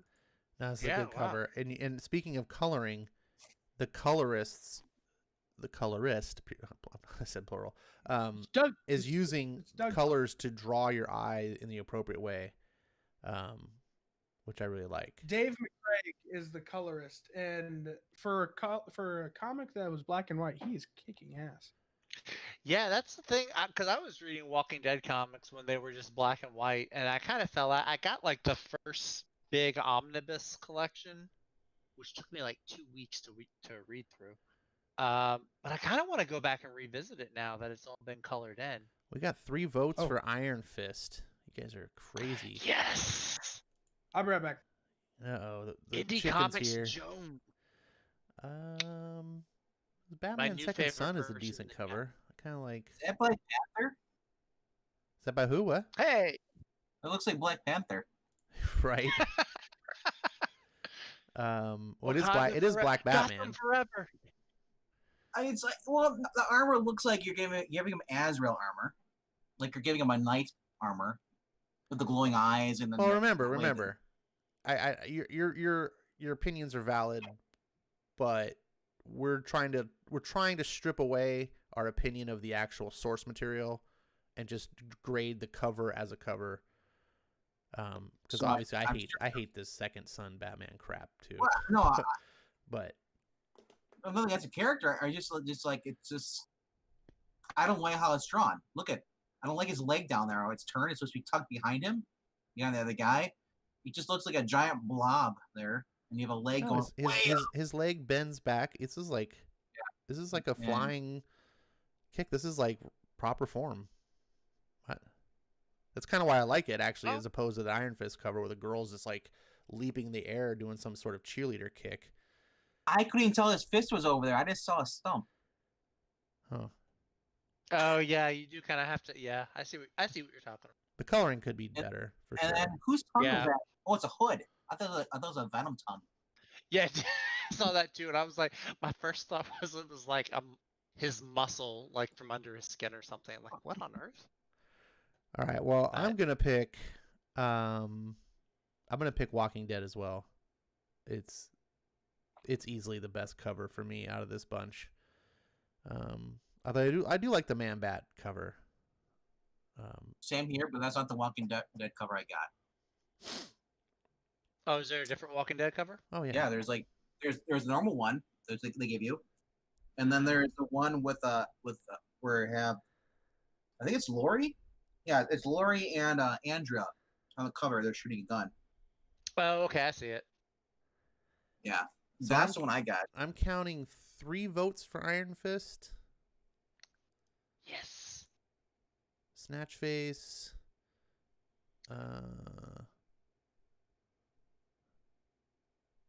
Who else? Snatch Face, Indie Comics, and Zach. 2 votes for Walking Dead. What's your pick, Vankman? Which cover do you like best? I said Walking Dead. I had to go with that because it's zombies and they got lit on fire there. And I know exactly where that's at. They're inside the prison yard. They're lighting them after the attack. That was actually one of. I said you guys. I know you're reading Invincible. You're binging that. If you read Walking Dead, I just love certain things like that. Like where it's just like after attack, they're stacking up these zombies in the middle of the prison yard, and the funny thing is like they're so struggling. There's only 2 guys doing it because everyone else is helping out. It's just like it's Tyrese and it's Rick, and I just love how Tyrese is like, man, somebody else has got to do this. We do all the work. It's like, and they're having a bonfire. And it's just zombies burning. I'm thinking, wouldn't the fumes kill you too? It's human bodies. I can't believe no one picked the selfie cover. I don't like Oh, this cover. Somebody else said that in the chat. And he's who was it that said this in the chat? Was it Undead Quinn? It dates it. It really does date it. Who is that supposed to be taking the selfie? Just a random girl? I don't know. Probably some random girl. The girl that's on this girl right here. Yeah, who the heck? Yeah. I don't know. Yeah. Is she part of it? And the firefighters just look like we're heroes. Yeah, these Why firemen don't are we just get- like, stupid bitch. Yeah. Get out of the way. Wonder Woman's trying to do shit. Maranya picks Iron Fist too. Oh, Damn it! Now Miranya's there's a my favorite. tie. We need a tiebreaker between Miranya's Walking awesome. Dead and Iron Fist. She says Walking Dead is a close second. The rest need to be tossed onto the fire. with the Undead says, Walking "I Dead." revote Walking Dead." I wish you would show the variants of Walking Dead though. Those are some sick covers. All right, so Walking Dead wins because Undead Quinn took my bribe. I mean, took my suggestion. Well, I see how it is. We're voting. We're doing Biden rules. Okay. Hey, when you have a Biden brain, you get to do Biden rules. Okay. Okay. That's the only way I see now people get away with stuff. You can see the Nile. I see lots of denial. All right. We'll do this as the last set. I was about to say now you're getting down to the dregs, or not the dregs necessarily, but you're getting down to the less There's popular still Marvel ones. books on here. Yeah, you're right. There's still what, 2? I mean, dude, these covers could 3 still be Star good. I Wars? mean, look at we go down. Oh yeah. Oh no, you're I right. just don't want to be here all night doing every comic book that came out. I just thought it'd be I hear you. fun to kind of get people in the audience involved, picking what they like, and Yeah, no, this is a fun idea. I like this. then it kind of just gets you to see what came out. It's like going to the comic book shop, right? I like staring at Yeah. the shelves when you go to the comic book shop on New Comic Book Day and being just like, even if I don't buy the comics, I'm like, oh, this came out. Well, so we already know that Venkman's going to pick America Chavez. So No, that's Brains, I thought. no, Venkman. That is like that's Venkman an bought awesome that work. book. Look at him. Didn't you buy this book, It's an Venkman? awesome. Yeah, but not for the cover though. But you gotta realize though, that is kind of cool though. I mean, the eyes go and the stuff. It's like Oh, it's not a that's bad cover. American No, Chavez. it's not at all. Yeah, I guess not. It feels like I'm looking at another version of Electro a little bit, but We know Zach's going to pick the Union because it's the only one with the team. on No. it. no, not true. Not true on this one. Actually, I'm actually torn between 2 on this one. They're right next to each other. I'm looking at ENIAC #3 and The Good Asian. ENIAC does have kind of that team thing, but I don't know, something about it I really dig. I like. that Flash Gordon kind of feel in 19. Yeah, it's kind of got that old sci-fi look to it. With all the like test tubes and these 2 people have the guns in the middle. Obviously, they're military. There's military guys. I'll tell you, there's There's 2 a things I don't science like guy. about this cover. chicks with guns. Chicks with guns, no. I don't, like I said before, I hate when the trade dress is at the bottom for no reason. Like, there's so much room up here, you can't put the trade dress. And number 2, I hate standing around poses. Like, hey, everyone smile for the camera. That's what this cover looks like. It's everyone's like, hey, hold on, pose, say cheese. I don't like covers like that. Okay. So that's that's what I would dog it for. That's one of the 2 I'm looking at, and then the other one, like I said, is The Good Asian. I'm not sure which one of these I like Real more. quick. Good Asian has that really cool old 1920s or 30s detective movie vibe. Even the title, the font, has that old movie, old classy movie Real font quick, to hey, it. Real quick, it's mine is baby teeth, and the red thing on the side of the Good Asian distracts from the actual picture. You can hear your background, bro. Jimmy's like working in the background while he's on my stream, eating and working. I do know That's the 100% red, dedication, not to my stream. the red does. The red side picture does distract from the main. You're right, but I just like the main black and white image that much. I'm willing to overlook the red. Actually, I think I'm gonna say The Good Asian though over ENIAC. I think I'm gonna pick that one. I just love that old. I like old black and white movies. Like it's got kind of that Maltese Falcon vibe to it. Like looking at the Green Hornets of East Asian. Speaking of chicks with guns, what about this one? Hey, Deep I actually Beyond. wearing a bra on the outside. Wearing a bra on the outside. hey, if Superman can wear his his red tidy whities on the outside, why I'm can't sorry, they? it might be a he. I can't. I'm sorry, I misgendered probably. I don't know. I kind of like this cover, but I hate again that this standing pose for the camera, and like she's not even like standing in the environment. She's like pasted on. Like this doesn't feel. It's bad layout. Dude, one of these alternate covers though is way better. I would have picked this for the regular cover. I think it's like cover C. I think I'm gonna go with Good Asian as well. Oh yeah. We've seen Good Asian too many times with all that stuff, you know, with the Green Hornet and stuff.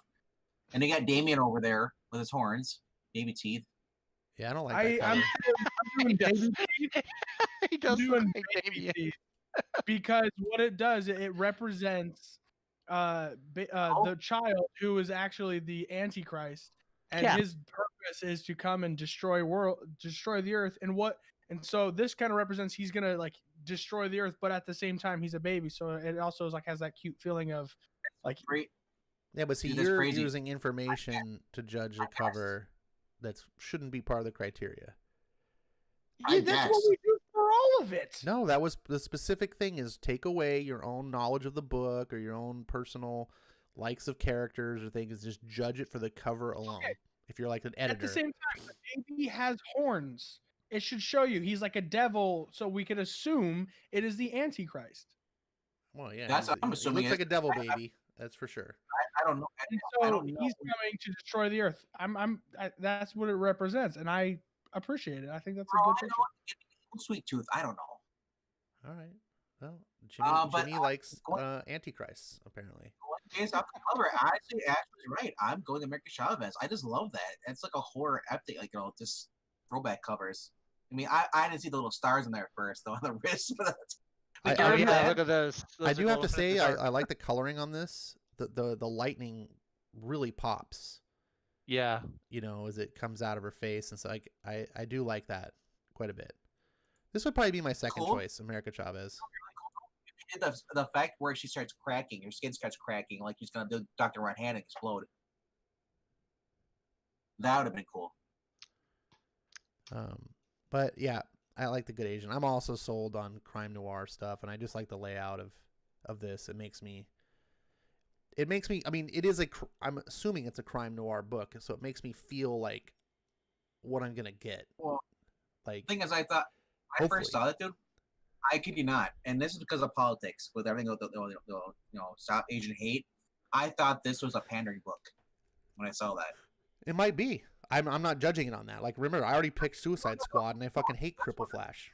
Like, Also, that's another reason why I didn't pick it up. Is not only because of the cover, because of that. You know, I just like I picked up books by Image before, and I was appalled by them. yeah, no, the Savage book may Shit. suck. I'm not judging. This has nothing to do with the characters or the title.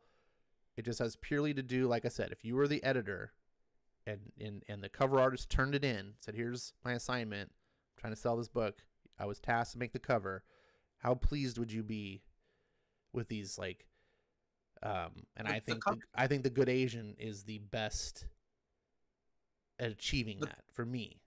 Yeah, the cover's good, but with that title, it just ruins it.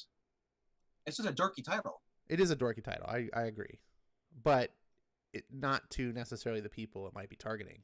And is he really drawn like Asian? Does he have the Asian face? Well, that's a good question. Let me see. Go all Asian if you're gonna have him be Asian. Yeah, he looks Asian. And the dude in the red here is definitely Asian. I mean, they even have the stereotypical Chinese glasses. Oh, me what Chinese? It must be. I'm assuming because of that, it might be like a World War II movie, right around that era. Oh, probably. It's probably, yeah. I mean, that was big time, right? The 20s through the 40s, right? That was a big crime noir era. Maybe he's a POW guy under was it not Truman, but the other one, FDR. Remember he rounded them all up. Maybe he escaped. Right. This is during the time when the Asians were persecuted, right? In World War II, all the Japanese were thrown in internment camps because Nazis weren't the only ones that did that. What if it's a play? He's not a good Asian. He's a spy. Maybe that'd be a big twist, right? Okay, 1936 Chinatown. So yeah, there we go. We know. It's porn snack. It's porn sack. Writer porn. Yeah. That's crazy. Indie Comics Jones says the white space on the bottom bothers him. Wah, wah. Yeah, it's empty. Yeah, it is. Yeah, see. I like the negative space. I think it's part of that style of art. So, but again, not everyone's gonna have different things. That's kind of why it's fun to do this, to see what other people think. No one picked Fear Case. No one thought that this was a good cover. I don't like needles. I hate these Fear Case covers. It looks like there's a needle going, or is that a nail? It's No, a I guess nail. it's a hammer and nail. Oh, that's even that's cringier. She was betrayed by, it's actually Jane. She was betrayed by Donald Blake with the hammer and the nail. These Fear Case covers, I hate them. They're just so, I don't know. But that's also Matt Kent, though. Matt Kent's a great writer. I'm But sure. I'm sure it's I a great book. I wouldn't want those covers. It wasn't my choice. Go back up to that one cover though. What is the one I said it reminded me of the Black Widow one? That's probably the best art of all these. Now that I look at more. This Wind one isn't really a bad cover. Now that I look at it a little closer. He broke Wind. All right, let's get out of the new comics. We've been here for ages. We gotta do next week. Next week. Are we going back to sports? No, we're not going back to sports. What do you turn off your music if you're going to be live on the mic? Freaking, are you having a party over there with you and your chicken? I'm sorry. I'm calling DoorDash because the driver mixed up my order like extremely big, and like I ordered like 3 things, and he gave me like 1 thing. Yeah, but what's with the jazzy music going on in the I'm background? on a hold with DoorDash. Oh, Well, that's the hold music. Yeah, though. but it's also copyrighted music properly. So Good Lord. This is first world problems I'm dealing with right now, guys. I don't know how you're dealing with it, Jimmy, but we're praying So for you. You strong. pull through. I am strong. struggling. I am struggling, guys. he probably just found out that Bendis, made this Superman, Clark Kent, and all. He thought they were 2 separate people the whole entire time. Oh God, I was wondering to myself, I was like, how long is it going to be before Bendis gets brought up? All right. Let's go into the main. Well, Jimmy can't talk 'cause he's in the middle of his DoorDash dealings. I want to talk about Invincible. You guys, what? unable to resolve. Fucking comics. Only Comixology. You know what though? It's not only. I was going to use Google Maps earlier today, and Google Maps error cannot connect. We don't know where you are. Whoa, Star Wars up to 95% off Star Wars books though? What? All right, that's Yeah, all the ones that yes. Mark Russell do. So before we do that, so you mentioned the where is it? They're having a massive sale on Star Wars for May the 4th. Did you pick up any books? Anyone pick up any of these books? No, I did not. I picked up 5. Really good deal. I paid $6 total for 5 trade paperbacks. And here they are right here. Oh, you got Legacy. Was that the one that we were talking about in the Discord? Yeah, everyone's been telling me, "Oh, Ash, you gotta read Star Wars Legacy. It's so great." Blah blah blah blah blah blah blah blah. And I am a very opinionated guy. This is where you guys go, no, Ash, not that bad. All right, never mind. I'm a very opinionated guy, but I like to also try to be open-minded, right? I'd like to not just be like, whatever, I'm always right, because I'm not always right. I have strong opinions, and sometimes I'll be proven wrong. The reason why I have strong opinions, I feel, though, is because I am very accepting. I'm very open-minded. I give things a try. I don't just rule things out nilly-willy. So everyone has been saying that this Legacy book is good. So I picked it up. I got the whole run. There's 3 volumes. I think they're like 500 pages each. So this is a shit ton of fucking comics. This fucking better be good. But it's the writers, one of the things that helped sell the deal for me, besides the super sale, this first book was like less than $1, by the way. Yeah, I'm I'm back. looking at, they have a Clone Wars omnibus. It's normally 20. It's like 99 cents. I'm thinking about picking that up. Oh my gosh, was that Gene Wilder? That's the wrong screen. Let's see. View in store.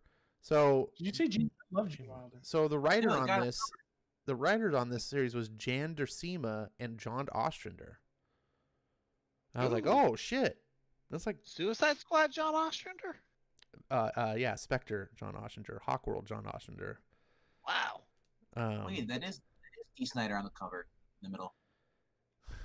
Yeah. This is one of the reasons I stayed away from this. This is Luke's descendant.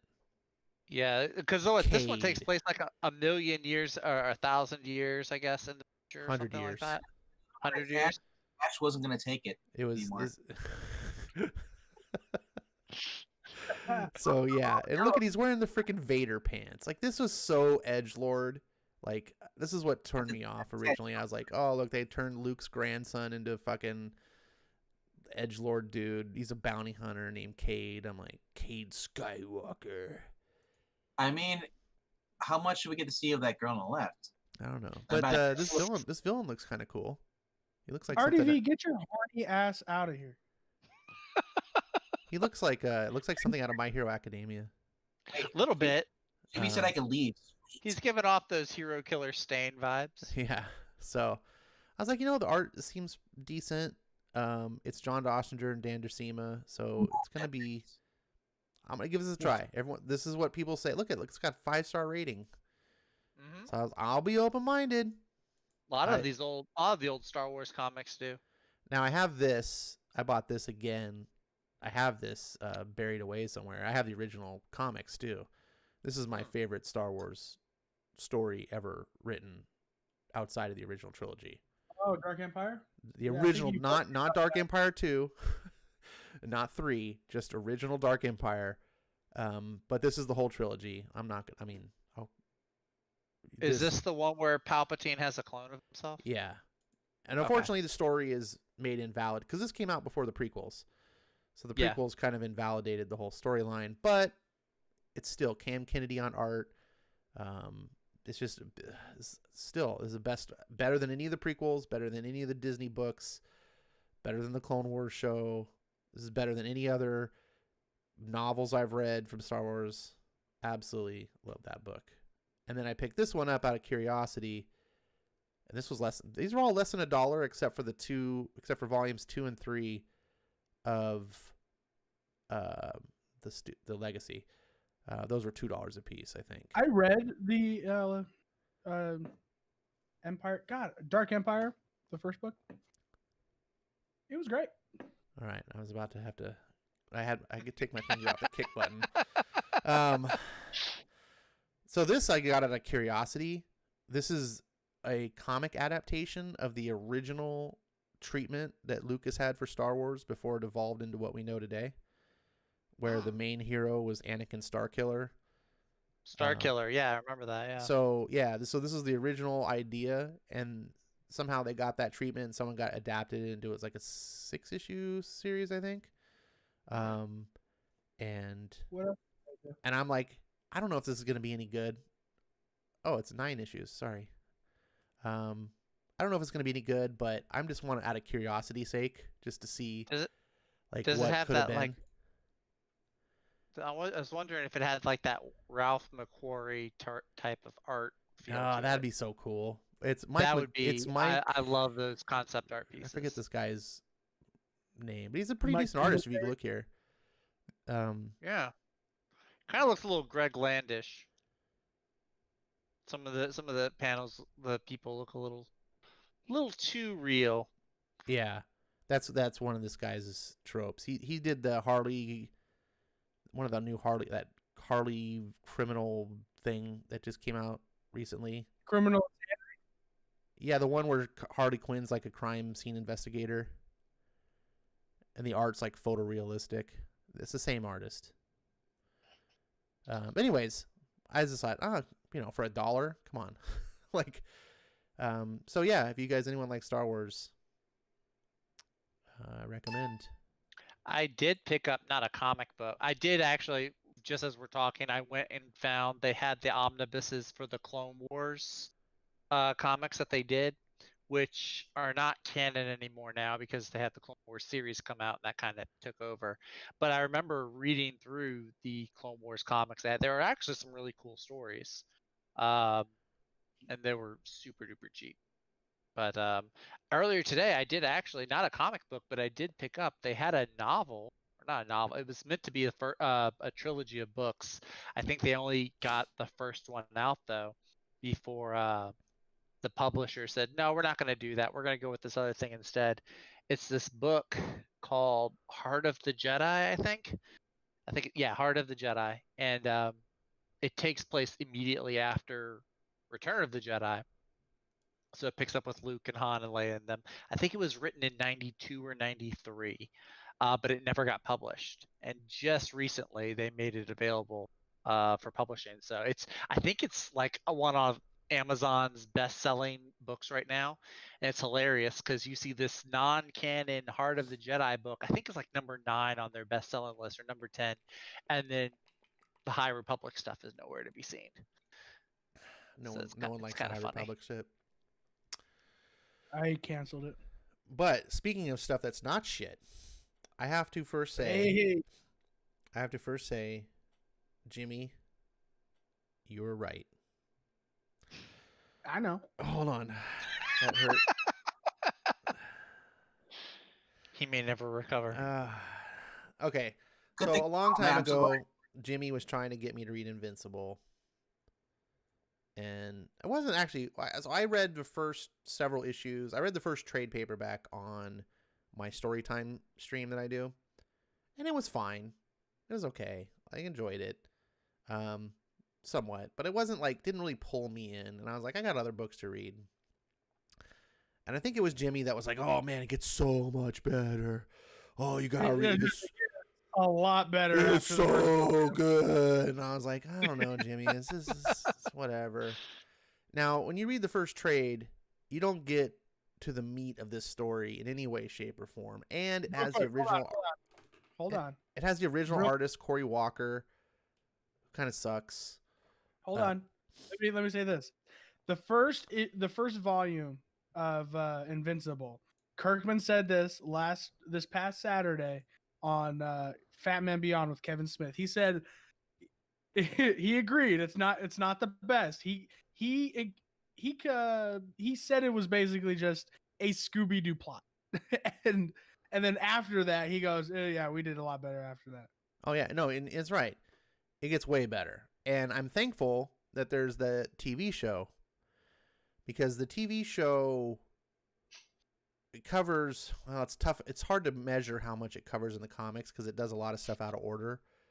But the finale of the TV show is issue 12 of the comic series. Yeah. Now, there's things that happen after issue 12 that are also part of the TV show plots. But the main running thing that the show is about, and we're going to probably mention some spoilers, so anyone that's here listening that hasn't watched anything, hasn't read it, doesn't know what's going on, that wants to be completely clean, throwing out warnings now. I hate spoiling shit for anyone.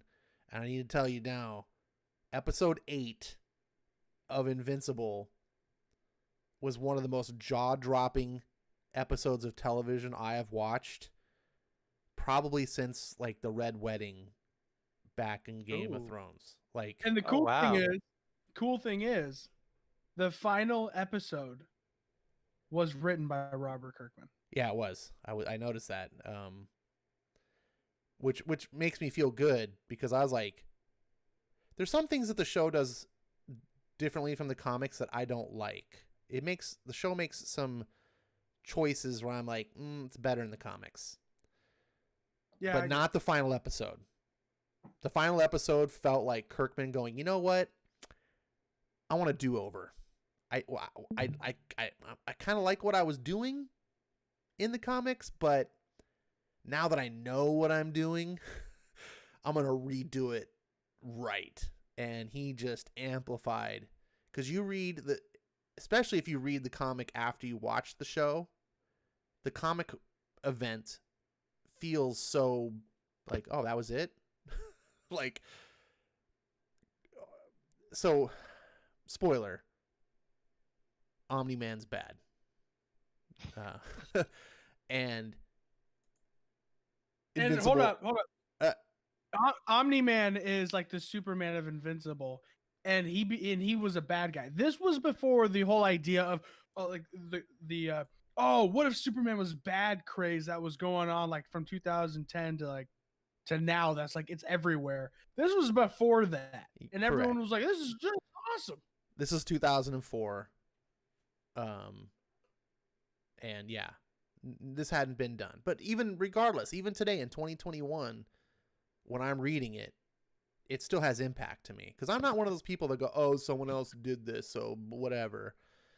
You know, people have been comparing it to like The Boys and stuff. And I'm like, there are some things that it shares in common with The Boys. Like it's hyper violent. In fact, it might even be more violent than The Boys. Yeah, I was about to say, because I was trying to watch the last 4 episodes before the stream, and I got like 3 episodes and 10 minutes in, and it gets violent in some of those episodes. Like, animation allows it to be so much more graphic than The Boys does too, I'm sure. Yes. I'm happy they didn't change his origin. So, like the first like where he throws the garbage bag. Right. I am really happy. I'm happy they didn't change that because that was like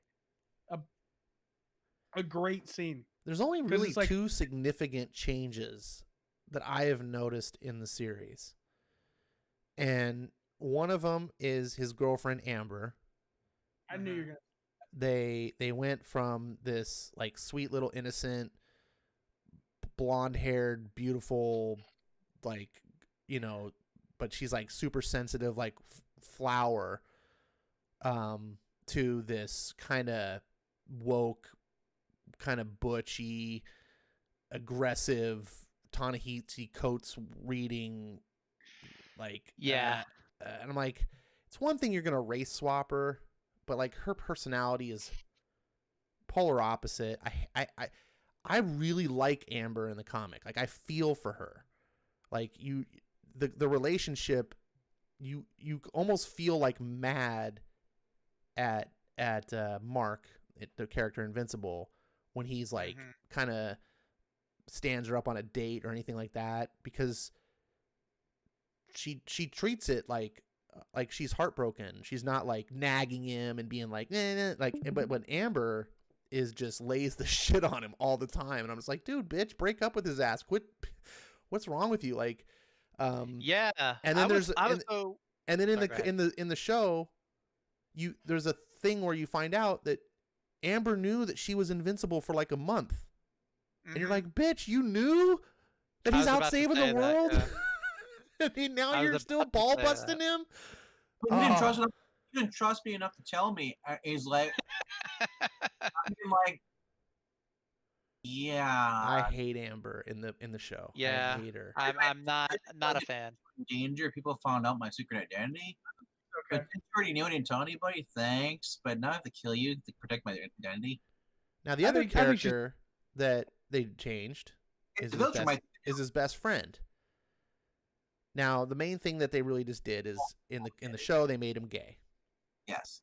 Now here's a kind of a problem with the show being gay versus the comic, is that there's sort of a love interest between Invincible and one of the other superhero characters, Adam Eve. I love that. And I like her character a lot, and everyone's gonna like her. She's a cool character. I'm trying to find her picture. She's right here on this cover here. She wears all the pink. And red-haired guy. The thing is his best friend ends up dating her, and so it kind of causes a little bit of jealousy in Mark and all this stuff. But in the show they can't do that because his best friend's gay and has no interest in women. So it like how far are you in the story now? In the comics I'm on 42. Oh, you're farther than me. Dang. Well, I thought you read this whole series. Not the whole series. Oh well. I don't I don't I've think been so. buying Is the I've been- series still ongoing, or have they No, it's wrapped done. it It's up? 144 It- issues. Okay. I know. It's 144 And issues plus there are spin-off books. They did I'm at- like a series on. There's a series called Capes. There's a series called Guardians of the Globe. There's a couple Written of by Bill there's a couple mini series like just on Adam Eve. Like there's, but the main Invincible line by Robert Kirkman is 144 issues. Wow. Venkman, you need to read this series. I'm reading it right now. Spoilers, bro. Damn you! Not on stream. Here's the thing. God. am bi- You know what? I got a fucking complex, man. Hold on, I can't get anyone.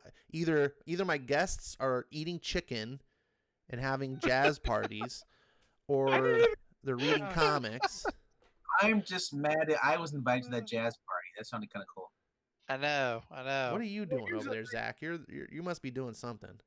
Which I'm one? skimming through Crime Syndicate right now. This is the first chance I've had to sit down today and Damn you guys. through any of these comics I got. Crime Syndicate is a lot of fun. They're fighting Starro, and it's a ton of fun. I'm liking this a lot. The criticism of Invincible is the freaking black dot eyes for Mark. What do you mean? When you see him, he's got the button eyes. The bug eyes. The button, you know? They're like little Button coals. eyes. Like Oh, okay. You're talking about the art when like let me Yeah. pull up some of the like here.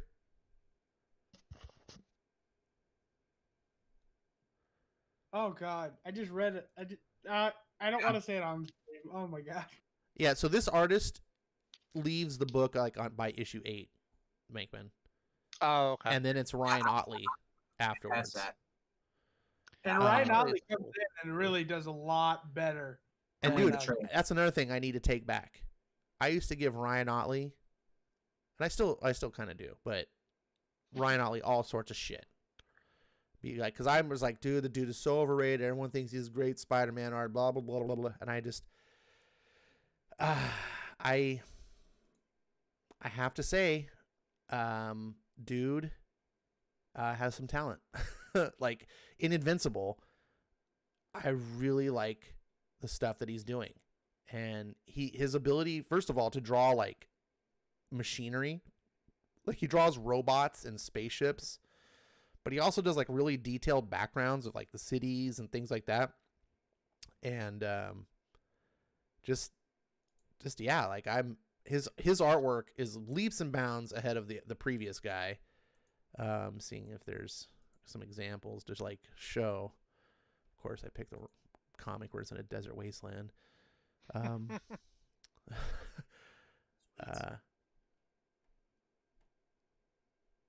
Let's see. I've been like, wow, I'm really liking what Ryan's doing. And it fits the tone of the book too. Because when you look at his art, there's a little bit of a cartoony style, like in how he draws like the mouths and stuff, and kind of these like weird lip curls and things that you would see like cartoon strips like draw the characters doing. But there's a lot of, I wouldn't say these books are like outright comedies. Like Kirkman's not writing a comedy, but he'll interject humor here and there to kind of like lighten up, because otherwise the books would probably be really dark and violent. This was me My, reading the my favorite page in all of Invincible is when he goes and meets, I think it's issue 2 or 3, when he goes and meets his favorite comic book writer, and he's like, oh, so I've noticed when you're writing, sometimes you use the same panels over and over again, that just so, Oh with, yeah. like, dude, you gotta show that. You gotta show that. Oh, what issue is it? I think it's issue 2 or 3. I can't. Yeah, there's And so there's an issue, yeah, where Jimmy's describing where and the artist is like, yeah, we recopy the panels over and over, and they're doing it in the book as is talking, where it's like they're just he's like, oh, so isn't that kind of like cheating? And then it happens at that exact moment at like 3 panels, and he goes, no. Kirkman, I like this book that Kirkman throws in lighthearted humor like that, but it's not the whole book. Like, he's not trying to be like witty, like every piece of dialogue. It's just here and there, sporadically, maybe once or twice per book, there'll be some like little lighthearted kind of joke or something to just, like I said, to bring some levity to what can otherwise be some dark stuff that's happening. Because there's a lot of violence in these books.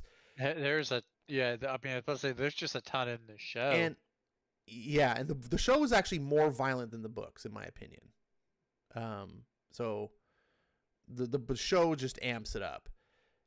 And at first I was a little turned off because I almost didn't finish watching the show Invincible. And I was like, oh man, they're doing the whole, let's just be hyper violent, shock value stuff. And I didn't really get it yet until I stuck with it. And I was like, oh, and this isn't a comic that's trying to be like The Boys in any way, shape, or form. But what it is trying to do, in my opinion, is be a traditional like Silver Age type of comic with all of the tropes that those kind of books had.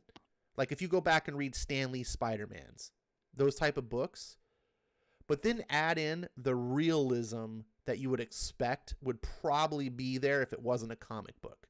Like if Spider-Man punched a dude, he wouldn't just like fall down. Spider-Man could probably punch through someone's face. Like he's that strong. Not that Spider-Man would do that. I'm just saying if you had people that lived in the world that had abilities like that, it wouldn't just be like cartoon violence. You would see massive like physical damage happening to people. And it, it always, I wouldn't say it bothered me, but as a kid, even when I was really young, I was like, how come Hulk punches someone, they just go flying? If Hulk punched someone, they would just turn into mist. Right?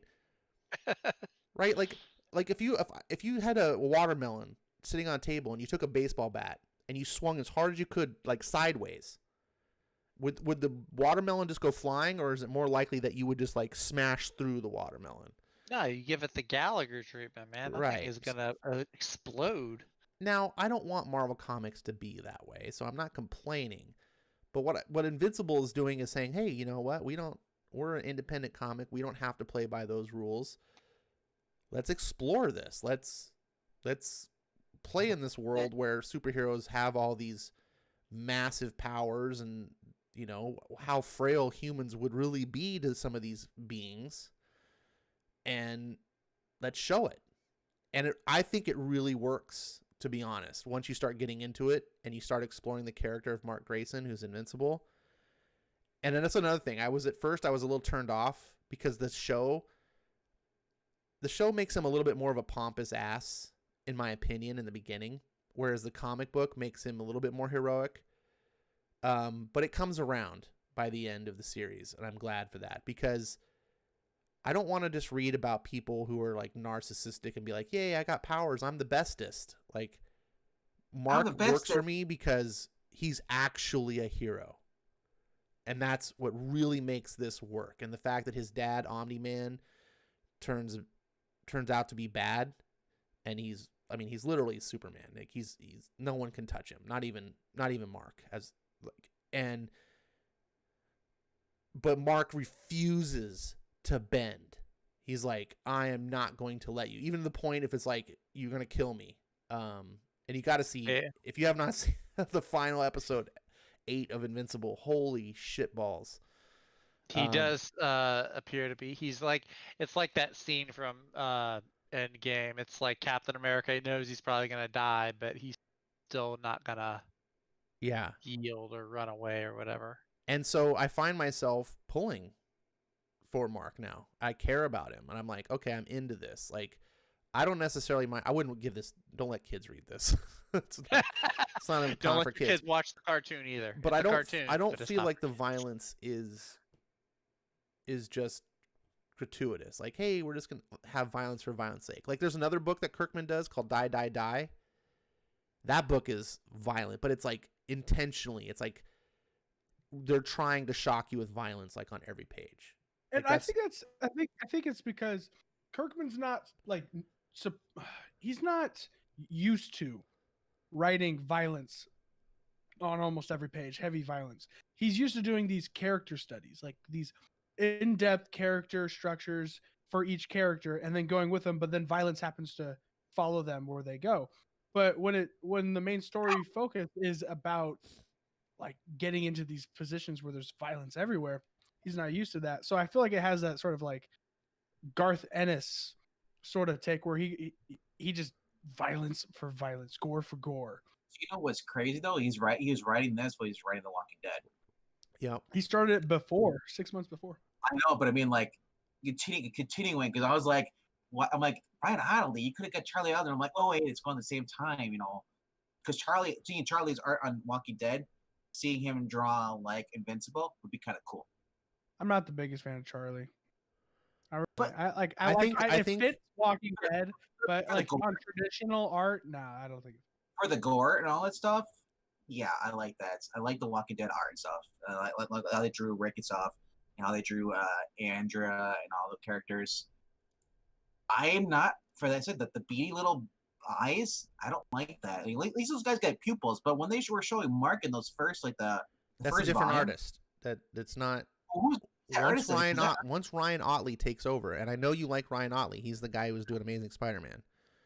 Yeah, because the guy before that is just. Yeah. No, he's only on like the first 8 issues, and then he's gone. Yeah, because I'm the first volume. I forget his name. Trade line. Because I just got to the part where they're Corey Walker. In the yeah. The guy blew up. That's where I'm at. So once Ryan Otley takes over, the art gets drastically better. And the writing just continues to improve. I think like Kirkman really starts finding his own. Like I think by issue 12, you're going to get to the Omni-Man moment. Yeah. And that's really going to that sinks the hook in you. You're like, "Oh, I've seen the panels because I looked up information on well, you watched the show, right? Yeah, but I also want to see so knowing what I know about her past and all that stuff, I wonder if they'll make it into the show. I don't know. So you know what's coming. That happens in issue 12. Yeah. That sinks your hook into the character. By issue 20, I think Kirkman has really found his footing, and the book starts to feel like it knows where it's going. Like it doesn't feel like a bunch of little separate stories like, oh, look, Invincible's going to Mars and he's doing this thing, and like, oh, now he's going over to doing. It's like every issue, it's like continues, and it's like this long saga. I will admit, I was geeking out and just laughing like in that in the series, you know, in the cartoon, like when the aliens first invade. I love how they they start aging. Like, oh crap, we gotta run back. It's like, and then you get to the last episode, you know, where it's Mark versus his dad, and I'm just like, holy crap. Now, that to me trumps anything the Boys has done, you know, as far as gore and all stuff. Because and it's like, way more than the comic too. When you get to that part in the comic, you're gonna be like, oh, this was probably was shocking if I had never seen the show, but the show just goes crank it to 11. I'm just thinking lines like, man, now. How's Homelander gonna step up to it? He's gonna be like, hold my beer and do something. He's like, because season 3 of The Boys comes out later this year, I believe, fall, I think. I'm not sure when, but man, I don't know. I mean, again, the purpose of this book is, the purpose of The Boys but neither of these. I don't think the purpose is to be violent. This is making you like heroes. Yes, and Mark is a hero. There are people in the book that aren't, for sure. Some of the heroes just do it because they're paid to do it, and so forth. But the main character, Invincible himself, is a hero. And when you see what he goes through, episode 8 of the show, you kind of get on his side. You're like, dude, this is a guy that like put everything on the line to stop his dad. And how can you not root for that? Yeah. I said, there's Amber right there. Yeah, that's Amber. Totally opposite of what the show gave us. Yep. Totally different personality. Completely different. I couldn't believe it. Like, I was like, once I saw, I'm like, wait, that's Amber? I'm like, are you freaking kidding me? Yeah, all of his friends actually in the comic I like they feel more like friends, like you would expect, I don't kids. mind Amber being black. I don't mind Amber being black because in the comic, no, her face. Hold on, RDV. In the comic, her face and her style of what she looks like, her character design, looked very similar to other women in the comic, and I got her mixed up with a few other women in the book a couple of times. So with her change to black, it's okay. She stands out now. I know what she looks like, and I can get behind it. It's fine. Yeah, but I think but she's a completely different character. More about her attitude, her personality. If they would have just colored her skin and she was black, but everything else about her was the same, I would have been fine. But they made her a total like social justice warrior, bull dyke-ish bitch. I mean, the very fact that they put in the show when his gay friend tells him to read Ta-Nehisi Coates to impress her. I rolled my eyes at that. That was so cringe. Well, oh, good Lord. You know the producers, right? Seth Rogen. So maybe he's one of the voices on the show too, I think. Yeah, he's also Alan. He's Alan the alien. Yeah. He's Alan the alien, but he's also one of the producers. I wonder how much say he has in this. Because I've noticed it too, though. Comparing, Kirkman also, The Walking Dead, and The Walking Dead is not run by Gimbel, totally different people. You can see why so many people like the comics versus the show for certain things. But I wonder how much different Kirkman is putting into this, and saying because of things he regretted. Because in Walking Dead, he regretted things he did, the characters, and he changed it up on the show. He made deals with them like Gimbel. Hey, I'll do this, and let's change this and make it better. And they agreed because there were certain things that there's also certain things they couldn't do in live action. What happens in the prison, because that would just, they get chilled, get bombed by the whatever the MPBA rating stuff. They'd be nope, you're done. So just like the boys had that. The boys had to cut out their thing with Garnets because what they happened to Starlight, they had to cut that out. It's just curious. How much for this animated show? How much did Kirkman actually have a say in changing it up? Did they ask him at all, or did they make their own editorial changes?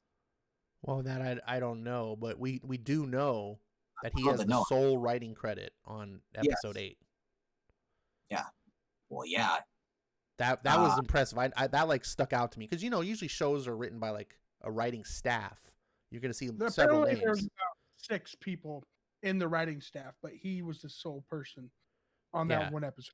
Yeah, that episode is writer Robert Kirkman. I was like, and I'm guessing just by watching that episode, I would hazard a guess very confidently that he's treated the comic as like a rough draft and was like, you know what, I'm going to go back and revisit this, and I'm going to do it using everything I've learned since then. And because it's just better. It's just what happens in the book is fine. What happens in the show, I was like, this is just better. It's more extreme, but it's more emotional. Yeah. Like every part of it, not just the violence, but like how the relation between Mark and his dad, you feel it more. You're like, oh, damn, and it's interesting. I really love this dynamic of, it's not just like, oh, look, he's bad Superman. As I'm reading this book, I'm starting to feel like there's a bit of a commentary on broken marriages and how the kids in between suffer.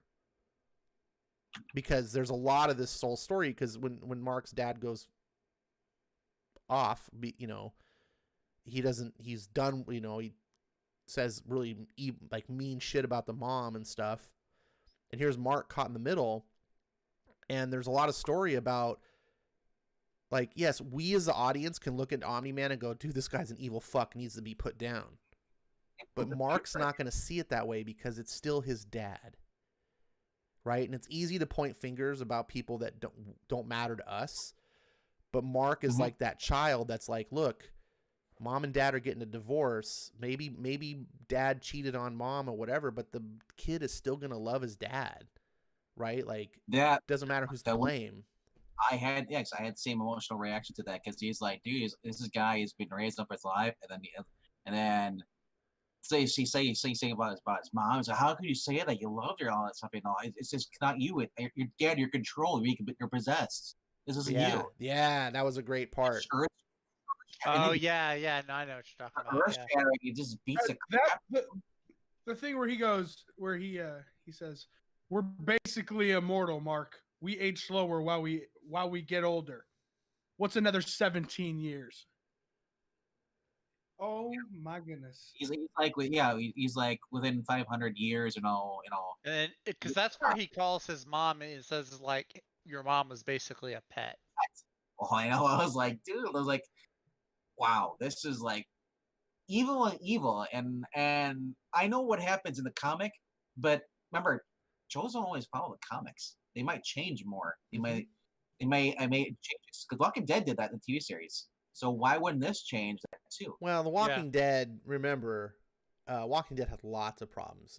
John Darabont, was that his name? Like he was a showrunner. He got fired after the first season. AMC went and did a ton of meddling. They just lost the plot. Yeah.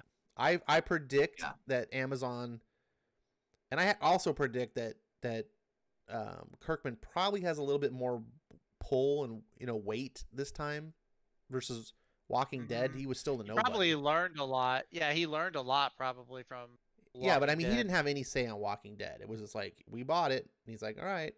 I'm sure now he's probably more by the very fact that he wrote the last episode by himself means that Amazon is, either he has control, some level of control, or Amazon really wants him to be involved. So I have a feeling that I'm sure we'll see changes. We already are, but those changes are usually like minor or just rearranging how things happened. They're not fundamental, like, oh, actually, Omni-Man in the show is totally different. Like, there's nothing like that so far. It just feels kind of like rushed, doesn't it? Him, like, because 8 episodes, like in the comic books, it takes longer to get to that part. So they kind of rushed it, get the mid-season finale or season finale, because it's renewed for 2 more seasons already. I don't think it's I think it had to get to that episode 8. I mean, that's the hook. Like that's what hooks you into the comic, is getting to issue 12 and getting to that scene and going, oh my god. My question: is there a time skip in this book? In this, you guys are reading. Have you noticed any time skips? You and your damn time skips. He doesn't completely said. Why would he not do it with this one? There are little time skips. It's not like but they're little. It'll be something like, oh, he was off in space for a month and he comes back, type thing. Going to Mars, there's going to be a time difference, I haven't run into. I mean, I'm only on issue 42, but there hasn't been like 5 years later. There hasn't been anything like that. For it, like living here 3 years later, it's like. I think Venkman, you'll really like it. Number one, because you like Robert Kirkman. Number two, it feels like a Spider-Man book. Like, it has a lot of the tropes that Spider-Man, and I'm talking like old school Spider-Man, like the one you like, the guy that you got for me when he's like dating Gwen Stacy and all that stuff. It feels like that. When you have a strong supporting cast, it makes it good no matter what book you're reading. It does. Has a good strong supporting cast. And what else was the thing I was going to say? Oh, and you like Ryan Otley art.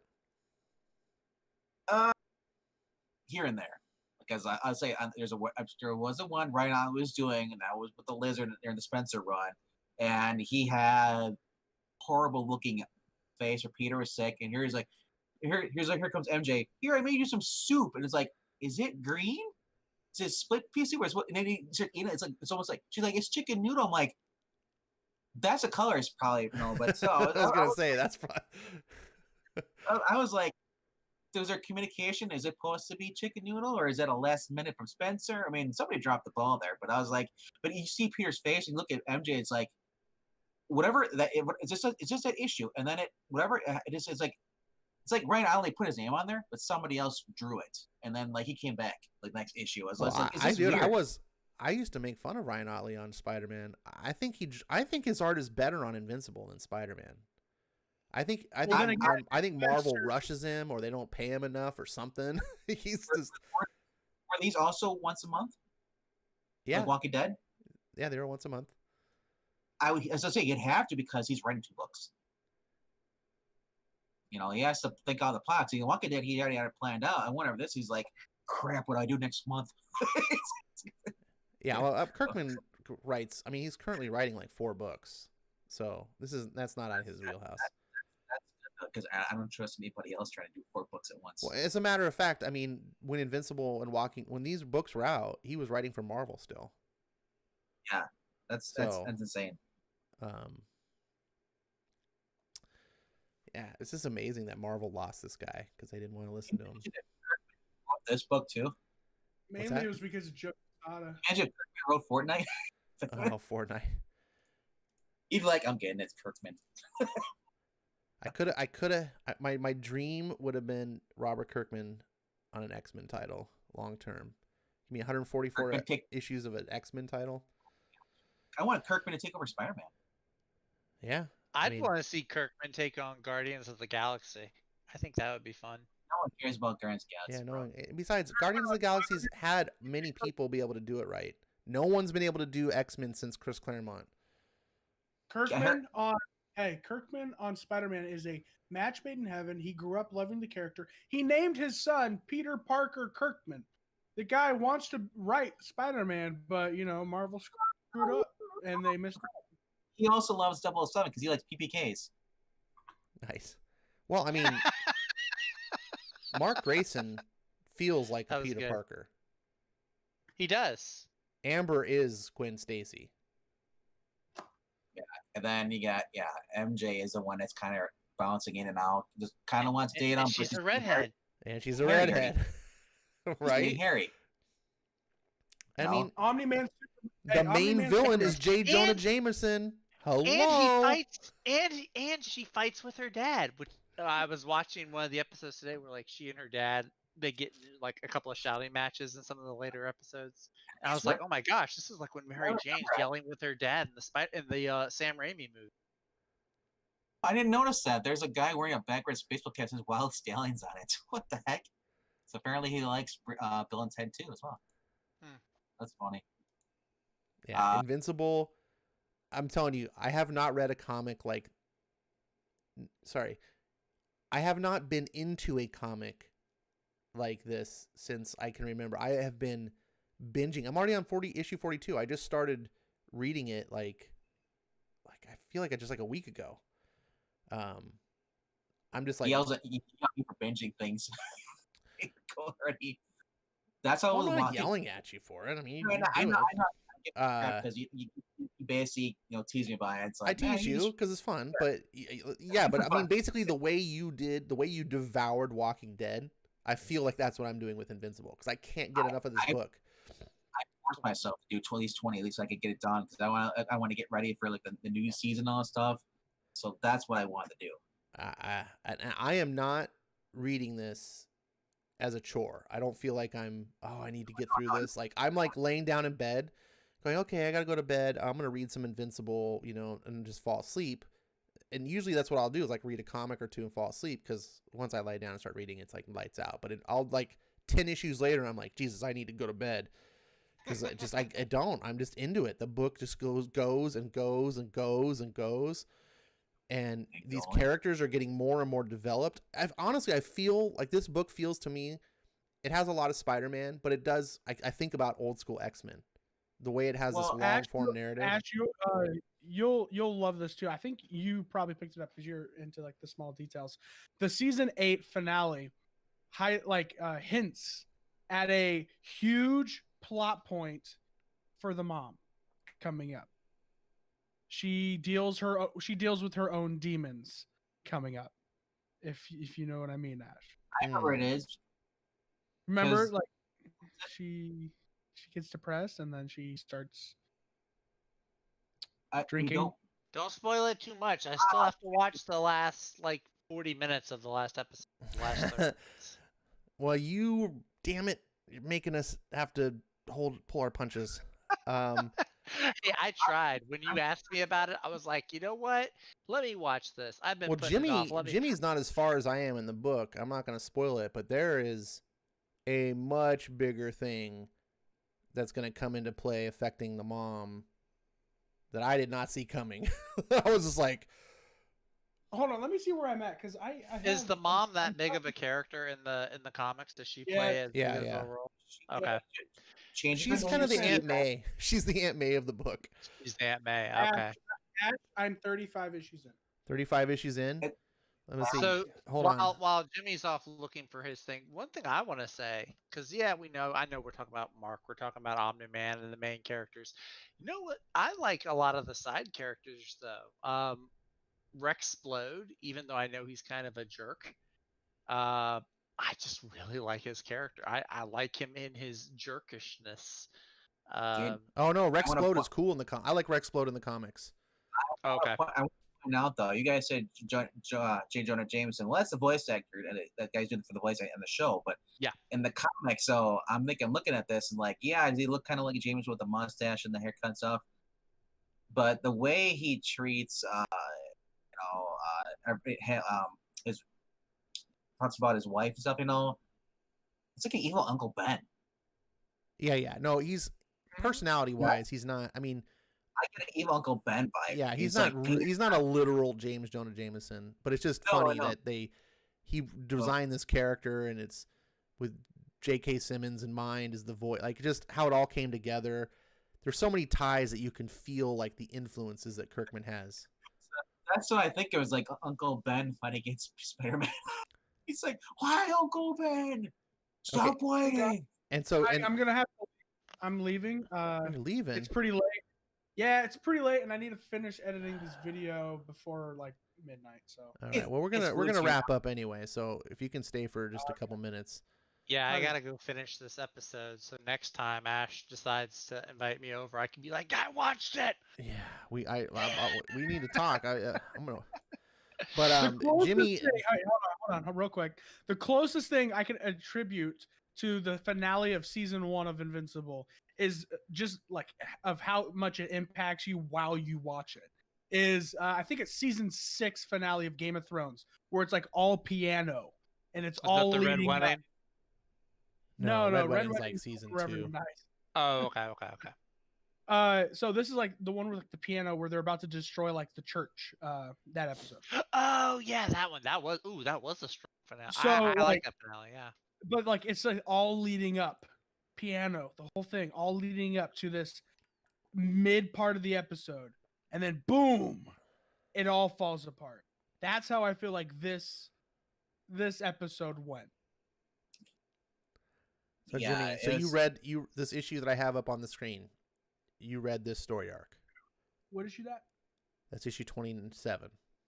See, I have the Ultimate Collection. I don't have the single floppy, so I don't know the covers.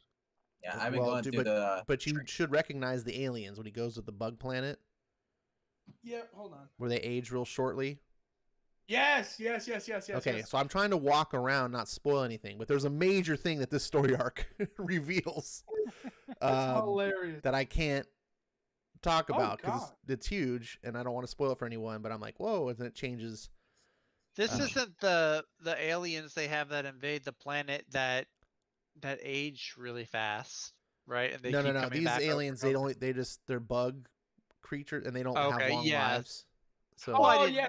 didn't know I'm- if they just changed their appearance or I not. am flipping through it right now, and yes, Ash, I know exactly what you're talking about. yeah.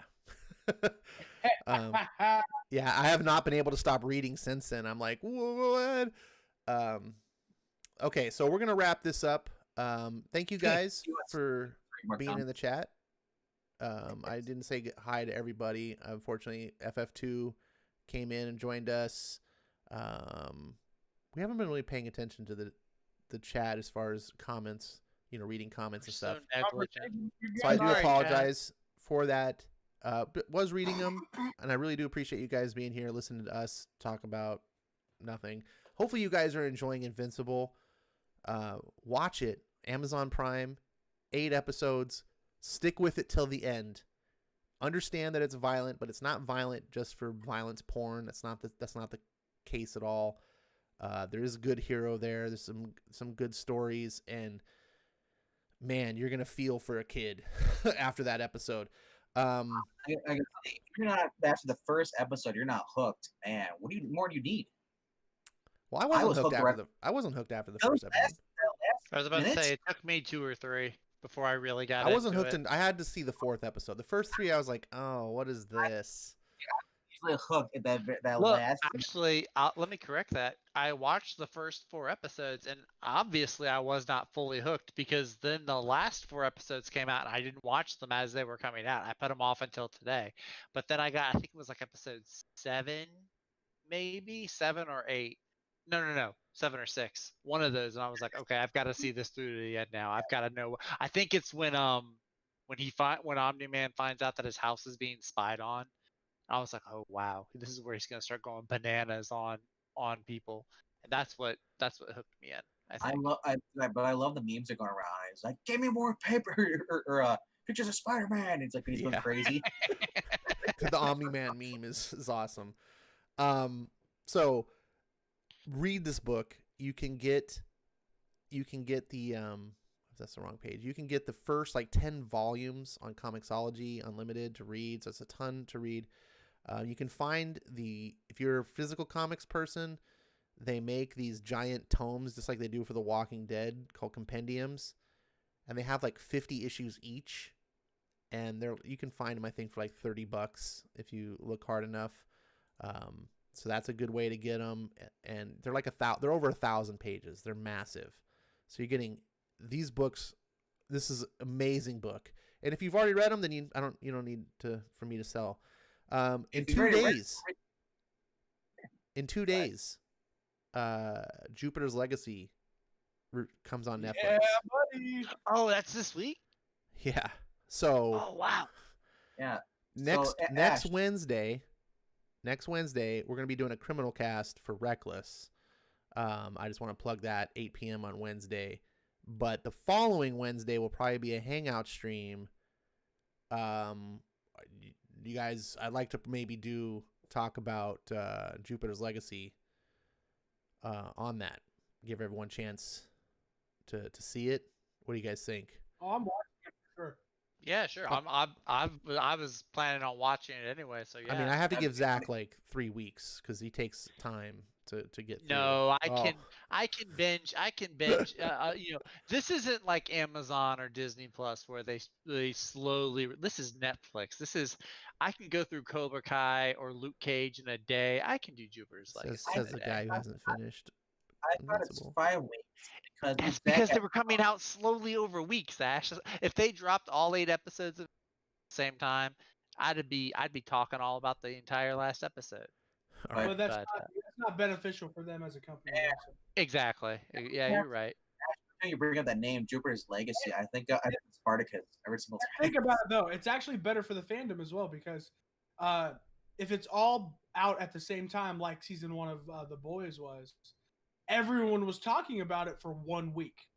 Everyone, and then out of nowhere, everyone just stopped talking about it. And then, I agree. And that for about 5 weeks consecutive. And I want you to keep that in mind because that's one of the things I want to talk about is the experience is when we watch it, you watch it and it all comes out at once and you binge it versus your experience with Invincible where you had to like stretch it out. Will it be a better experience for you? And we'll talk about that when we actually watch it. And yes, Venkman was making a joke about Jupiter's cock on Spartacus because that's all Venkman thinks about when he hears Jupiter. Dude, that's a catchy freaking phrase line. It is. Jupiter's cock. And with that, it's like everything Negan says, man. I only watched The Walking Dead. Like, dude brought back hot diggity dog. And I think of that scene when he says it, when he's got him like, it's going to be pee-pee pants city here soon. Hope you got your shitty pants on. You know, it's just like stuff like that. It's just so obnoxious, but it's funny. It is. It is funny. And with that, folks, we're going to leave you dreaming about Jupiter's cock. Thank you for being here and watching us and enjoying our shenanigans. And hope you're reading good comics. I'm Ash. This has been Venkman and Zach and Jimmy Ruin with everything. Comics Quirks. Thanks for watching. Hey, Bye, guys. yeah. Check out Walking Dead.